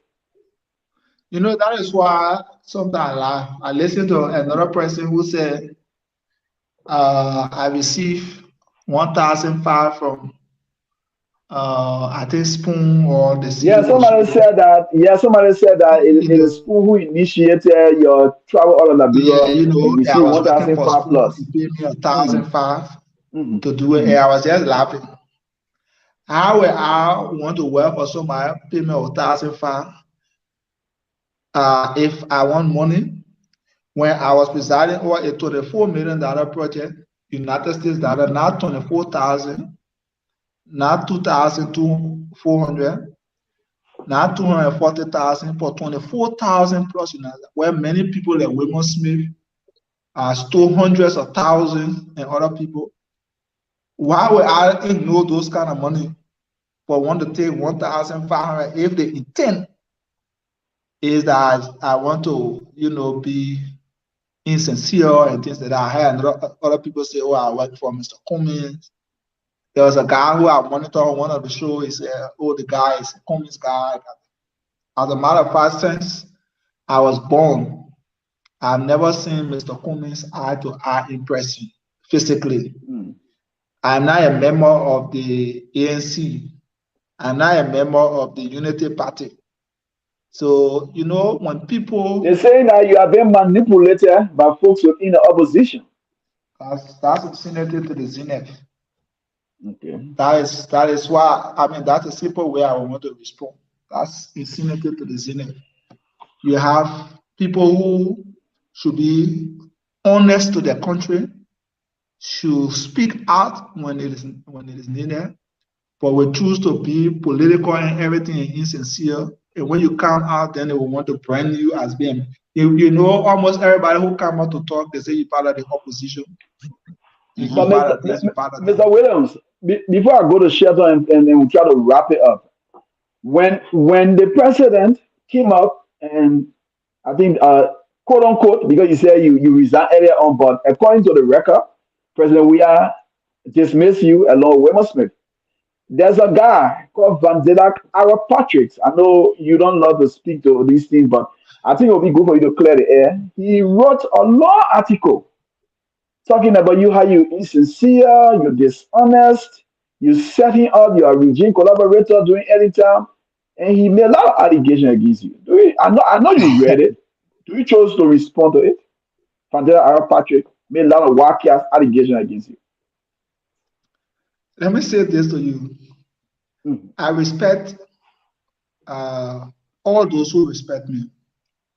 Okay. And when you are involved into a very serious cause, there are distractions that come along your way. People will pay people will do all kinds of things. I've known Van Zedek from like a child. Van Zedek is connected to my big brother. He and my big brother are like peers and being friends. In fact, two of my big brothers, Anthony Williams and George C. Williams. And I have worked with Van Zedek Patrick on his, he had an organization called Student United for Reconstruction and Education Show. Yeah, sure, Liberia. We ran a couple of programs together, raised funds, did some meet the challenge and things like that, and helping to raise a lot of funds and do a lot of couple of things. And Van Zedek had a struggle similar to ours, calling for the resignation of President Serif at the time. As a matter of fact, I think I told you I went to prison because of that, along with Chairman Molo and other the records are there. And so Van Zedek chose to be dishonest to the process.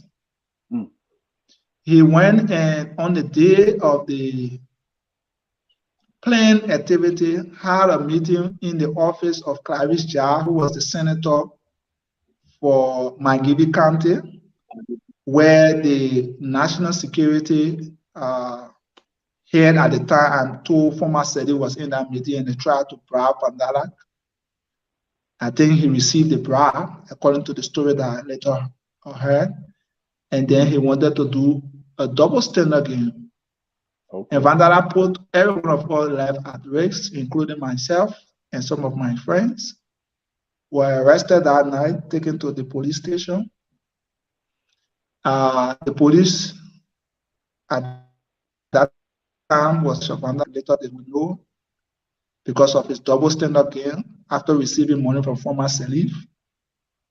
And when they arrested Van Zedek, that very night, I was the one who placed the call to my big brother, Anthony Williams, and informed Anthony Williams of what had happened.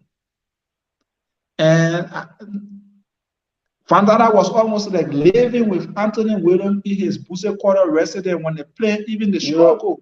You are talking about Anthony, Mr. Williams. You're talking about Anthony F. Williams. Yes, who's contesting to be representative in. I know him. Okay. So he was one of our president, right? I mean, Fontana and Anthony Williams. Mr. Williams. President. Mr. Williams, let me hold you there. Let me just hold your thought right there. Let me take this call. Caller, welcome. Your name, where you calling from? Dakpannah, this is Mama calling from New York. Yeah, I was about to read your comment the question that you posted, but go ahead. Yeah, Dakpannah, even though I just phone in lately, but I had a couple of questions for him. I've been listening to him just a few minutes now. I wanted to know if this is his first government job, his first public job. He been around LISGIS for a very long time, but he will explain he will answer your question. Go ahead. And then I also wanted to know if he had not stolen since he was born. Okay, that's the question you asked in the comment section. But why are you asking that question? What's the intent of that question? Well, let him answer and talk for himself. Okay. That's all? Because the reason is there are many questions that I have, but probably it might just be narrowed to this one because the reason I ask this question is that from the deliberation that I'm following, it seems to be like he's a perfect guy, so I want to hear from him. But this man is a citizen. He worked with CDC and he went to jail. It doesn't matter. It doesn't matter when a citizen to be a role too. But this man, you think all citizens are perfect? They may have thousands of dollars to his budget. So he go just sit back, enjoy himself. But he's coming out speaking about ills, about corruption. So why would you think that he want to make a stories? Dakpannah, I want to know if this man has stolen or not. Thank you. All right. Okay, thank you. I'm gonna do that. Thank you. What thing the main statement that you taking to be the story now? You thought you had to be clear. Yeah, shut up, amen. Go ahead, Mr. Will. The brother asking one or two questions there for you. I mean, let me conclude on the issue of propaganda. Yeah. You know. Oh, hold on, Mr. William. Hold on. Caller, welcome. Caller, are you there? Yeah, I'm here. Is that Favor? Yeah. Favor, go ahead. From Washington State. Yeah. Dakpannah. Yeah. How you doing, bro? I'm good. Like, this is kind of like question, it's not a question, you know. What I want to share here, these guys, they should stop this kind of attitude. This will never move our culture forward. What do you mean by that? They should stop this kind of behavior. What do you mean by that? You know, This dollar is exposing ills. What do you mean by that? No, listen, man, I'm not my brother, we are not kids, my J. In 2 months, I will be 50 years old, my brother. No, I tell you this kind of drama from we the Liberians, man. Yeah, that poster here, I went through Sierra Leone border today, you know, waving the army entering Liberia yesterday. He said, speaking on BBC, that they were chasing him, the government were after him. But today, the whole world saw him entering Liberia, not even far. I went to him. Yesterday, I had a call one hour with me. I wrote book against Jawia. He went by 11 o'clock, he started running to the Sierra Leone border. They see us go exposing and they brought him back. Like he was going to cross and he was going to cross to Sierra Leone. He was going to come again and say, the government chasing him. They're not lying here to get again. You say, that is just one thing. So how are you? That government after him. What is God doing this kind of thing for?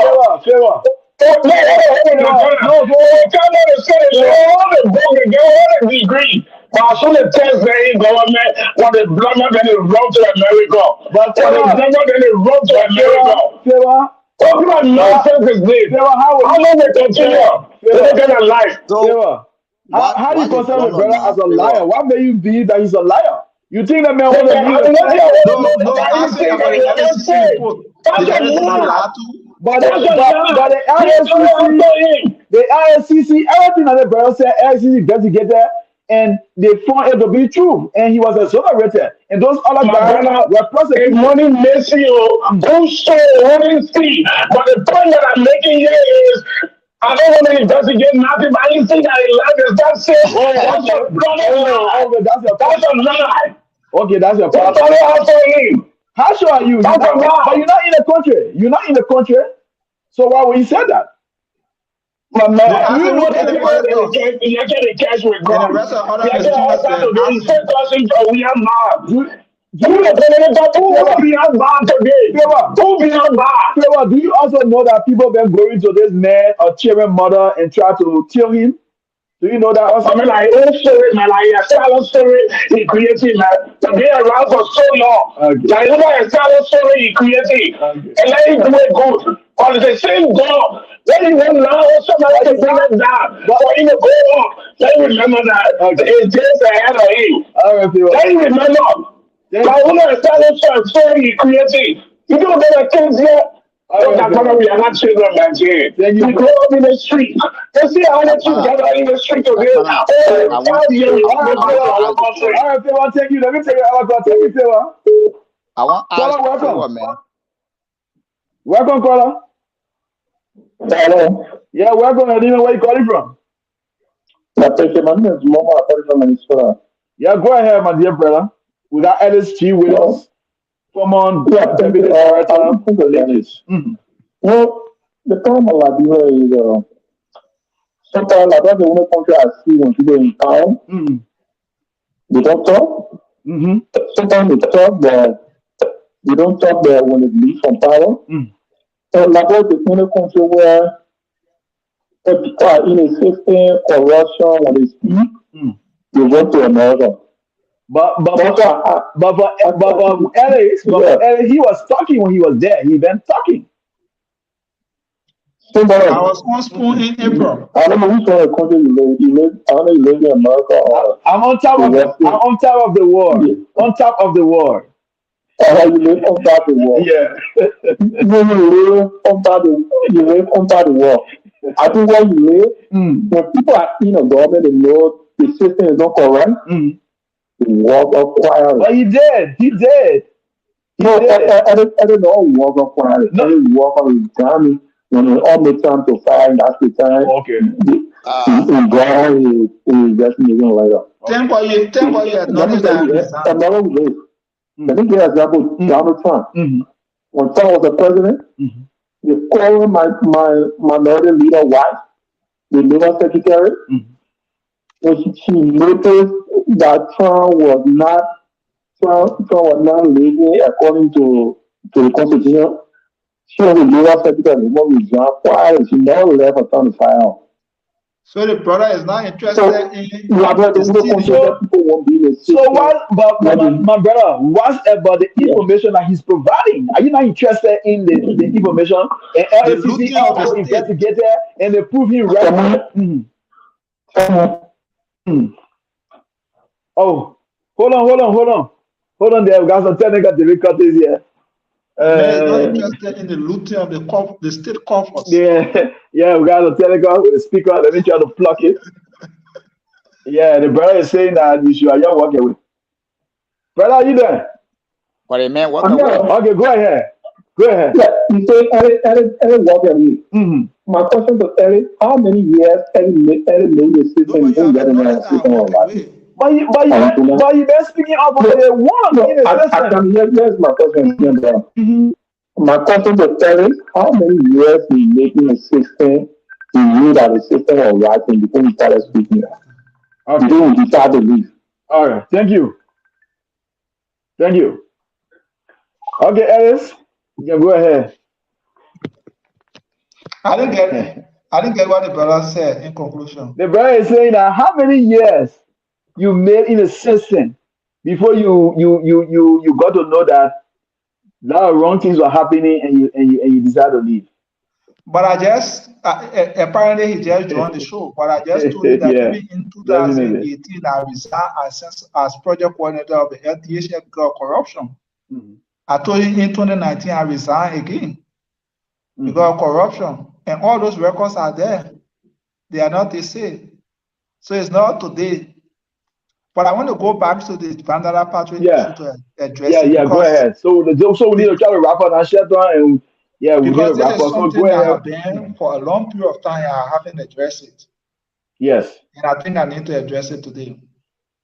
So when we went to the police headquarters and we all got arrested, and later on they released almost like 3 or 4 in the morning, I contacted my big brother because my battery was like almost going off and told him that we were being arrested and we just left and that Vandala was being kept at the station. Early that morning, my big brother spoke on the radio and informed the people that Vandala was being arrested by the police and all those kind of things, described the vehicle because I provided that information to him. And so I was so shocked after all of those incidents that Vandala came back and muster, I don't know what I would call nonsense or whatever, would be brave to be written trash. I call it trash, and I have not responded because sometimes you don't want to get distracted. When you are discussing serious matter and people will kind of the other message, so you start running behind everyone, then you get distracted. And there is some matter who I respected for a long period of time. Vandala and myself will talk. Even when he started that thing, I and Vandala was exchanging comments in his messenger. If you ask him anytime on the show, he will tell you that when he started writing those things, I wrote in his inbox, I said, you have to stop. I said, you cannot be doing this because I know you to be someone who I respect. I think Vandala have graduated from Harvard recently when I saw. You cannot apparently allow yourself to be used as a tool and you're writing trash about me when I'm talking about country, when I'm talking about the nation that you claim to love and to support and was fighting against corruption. So I sent him a couple of messages in his inbox and we exchanged. Up to today, I and another person normally exchange messages. For a long time we didn't, but when he started that, we exchanged. I told him, I said, you had to stop. I don't want to go to the public to respond to you, Vandala, because I respect you. We have so many things that bind us together. And I see you as a big brother. So I don't want to reach to the point of going publicly and talking things about you because there's a lot of things Vandala knows that I know about him that are not correct. But this is not something you want to do. So let Vandala respect me so that I can respect him. That's all I can say to you with regards to the issue of Vandala.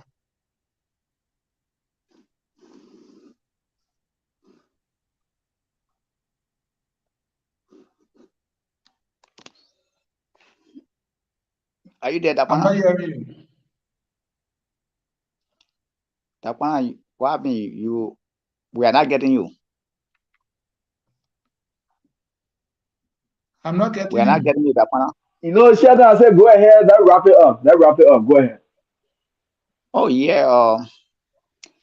I have one comment, one question, and before they comment, I just want to ask a quick question to Alex. Alex, some of all we've been following, issue back home, and all those things that is going on, especially you coming from the CDC background, all of those things going on public and stuff. Have you had any party hierarchy, like mobile model or some of the official that reach out to you, talk to you, so that you guys can discuss your issue back? Because I'm asking the question because we witnessed some time ago where the same mobile model come up and brought disturbing information about the president. At the end of the day, they were able to settle that as sedition. And you coming from CDC background, have you got any discussion with those people so that you guys can sit down and discuss for the betterment of our country? I will not want to respond to that question and will want to be diplomatic about it. Okay. Okay, no problem. Yeah, you get your right to do that. And basically, I just while we are warning that, I just want to encourage you to thank you as well, because we know how our country look like today, and I'm so sometimes the way some of us that in America, some of them the way they see things, they talk things for me. I don't want you to be distracted because they know what is happening in this country. I was surprised for somebody to even tell you you don't supposed to talk, and with all the basic, foundation you are lay, how you resign almost about twice, before you can get to where you are today, and people stay thinking that you don't supposed to talk only because you speak against the ill in society, and those are some of the reasons that gave Liberian today that they are doing more wrong thing in our country, because they get other elements somewhere trying to encourage them only because they are related to them or they are getting $1 or $2 from them. So I just want to encourage you for you not to get distracted whenever you see those things coming. But again, I will be happy to hear from you in time to in the official plan. Will be waiting to talk to you at any time so that you can give all the relevant information that will help Liberia. So I just want to say thank you for coming today from my end. Okay, Shelton, thank you there. I was trying to reach out to Mr. Van Dyck Patrick because they always good to balance these things. But he said that he's in a Zoom meeting and he will get back to me in 5 minutes. I don't think we can wait for him. But I thought it was to For me, to I'm provide open to waiting opportunity. for Mr. Bandara Patrick today. I can wait for even 10 minutes. Oh really? So can we Okay. can Okay. instead of you waiting for him today, can we have like maybe find a time for two of you to Yeah, can I find a time for you both of you guys to appear? Can we do that? Of course, I think he has reached his Waterloo that we need to conclude this matter. Okay, because he said a Zoom meeting.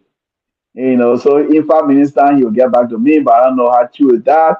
And we can just be we gotta go to and not do well. But I want to say thank you, Mr. Williams. We appreciate you for all that you do for country.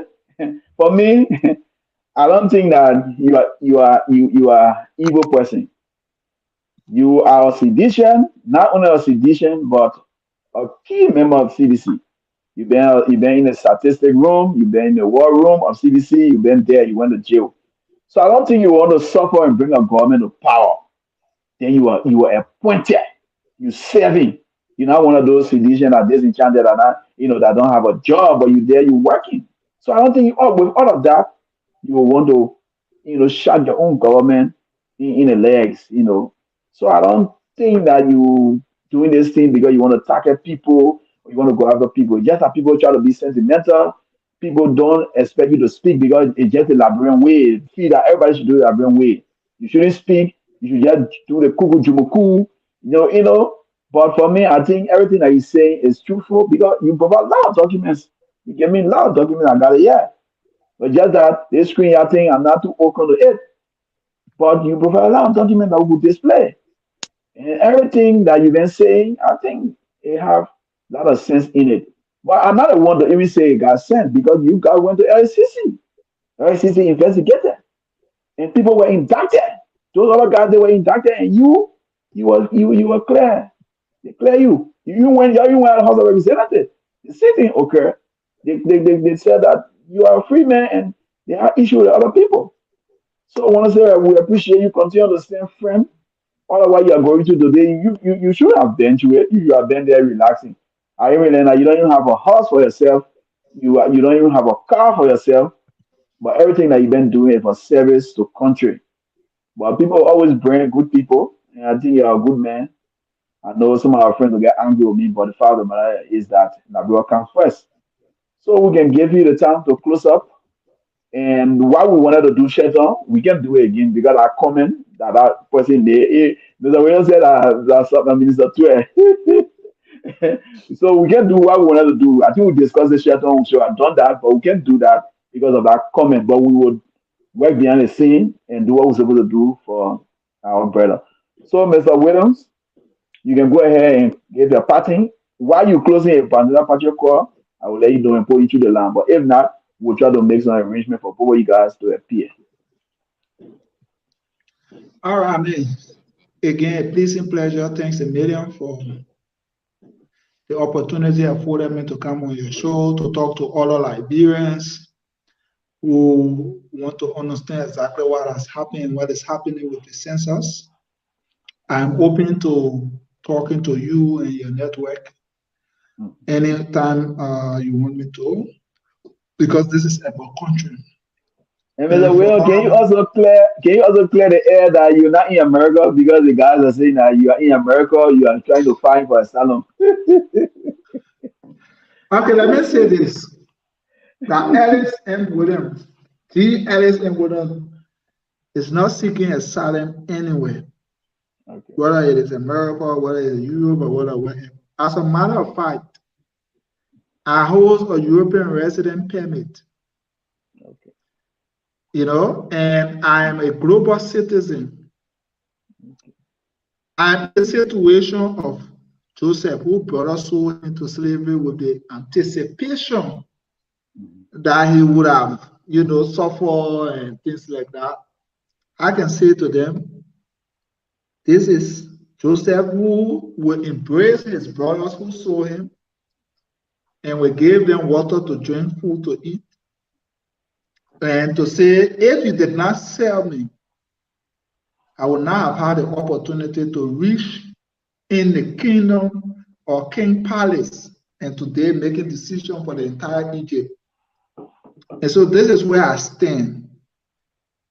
Pushing me out, neglecting my professional advice has shifted me into becoming a global citizen where I now work at and operate at a different level, far better and more unique and more organized. So this man is not seeking asylum. As a matter of fact, my understanding is that when you even seek asylum, you are not allowed to go back to your country for a certain period of time. I want to make this clear on this medium that I will be in Liberia next year for the election. I can say that clearly. I will be in Liberia next year for the election. I don't know what exactly my role is going to be, but I am going to be in Liberia and I'm going to participate in the election. I am not participating as a candidate. Let me also make that very clear. Because the next question, Shelton will ask me, wanted to be senator or will you be for the re-election of President Weah? Will you be going back for the re-election of President Weah? I would not want to be political with regards to that. I would not want to speak on that. Okay. Are you still a citizen? You said? Are you still a citizen? Of course I am. Okay. Of course I am. Of course I am. But do you also feel neglected by the party? I think you're dragging me into politics, and so that's why we talk a little about it. Okay. We'll find another time and bring you on and let us talk politics. Let me respond to this. I am a sedition, a die-hard member of the Congress for Democratic Change, because there are two CDC now, people making distinction between coalition and this. I am a staunch die-hard member of the Congress for Democratic Change. But if I start to serve my government, and when I was serving the people, I don't put CDC, and I don't think CDC. I think country, and I serve country. When it comes to the election next year, I am a CDC member as we speak. And that is where I will want to stand. and where I want to closer as of today's date. Politics is diverse, anything can happen, but I'm a member of CDC, and I look forward to my president who I support, who I love, to do the right thing, because I don't see the energy that our elders wouldn't can gather to go and campaign for the re-election of re-election of President Weah. When President Weah will be rewarding people like Lauren George, who has been investigated by LCC and full case of corruption, appointing him as acting head of LISGIS, and other people who are being investigated by corruption, in charge for corruption, still passing around in the government. I wonder what kind of campaign I will be making. What will I be saying to my children and other people? That we should vote for President Weah again, so that the very same people who are stealing can be rewarded by promotion. So this is a different conversation for a different day that will have a different time to talk. Yes, but we'll do as that. I speak, I'm a member of CDC. I have issues with the way things have been run, and I hope it can be corrected as we speak. That is what I want to say. All right, so we got one of our panelists just joined, Mr. Gus Coleman. But Mr. Gus Coleman, we're about to leave, so you got to get just a parting comment.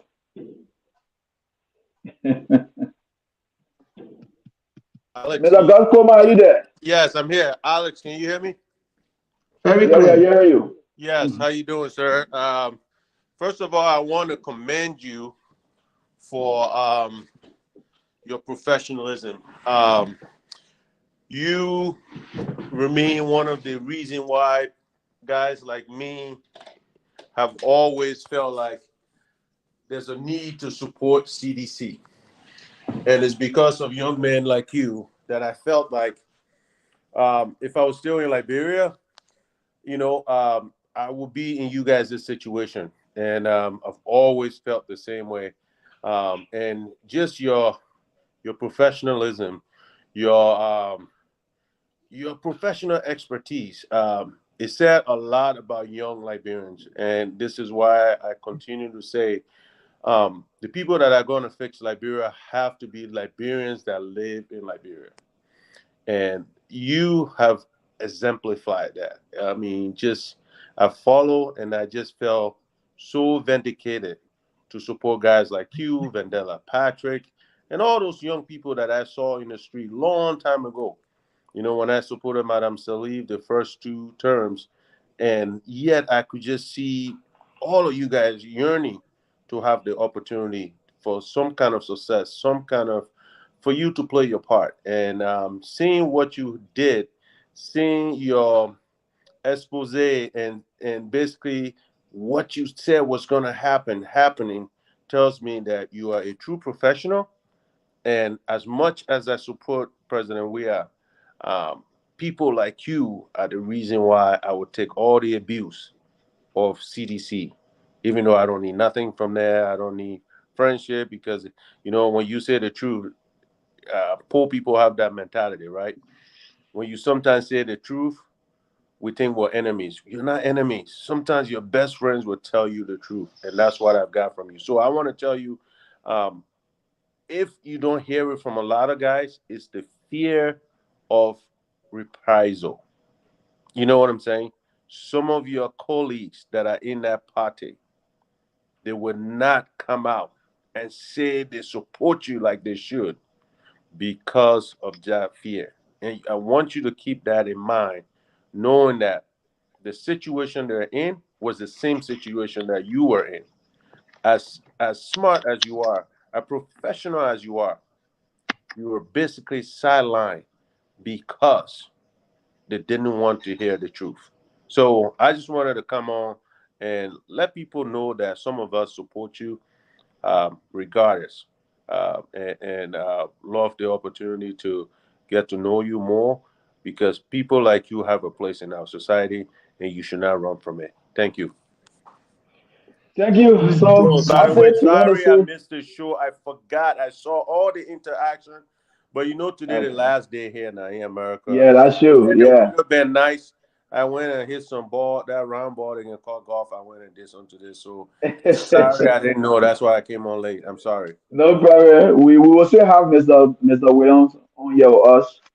and he's very flexible because we reached out to him and he didn't hesitate.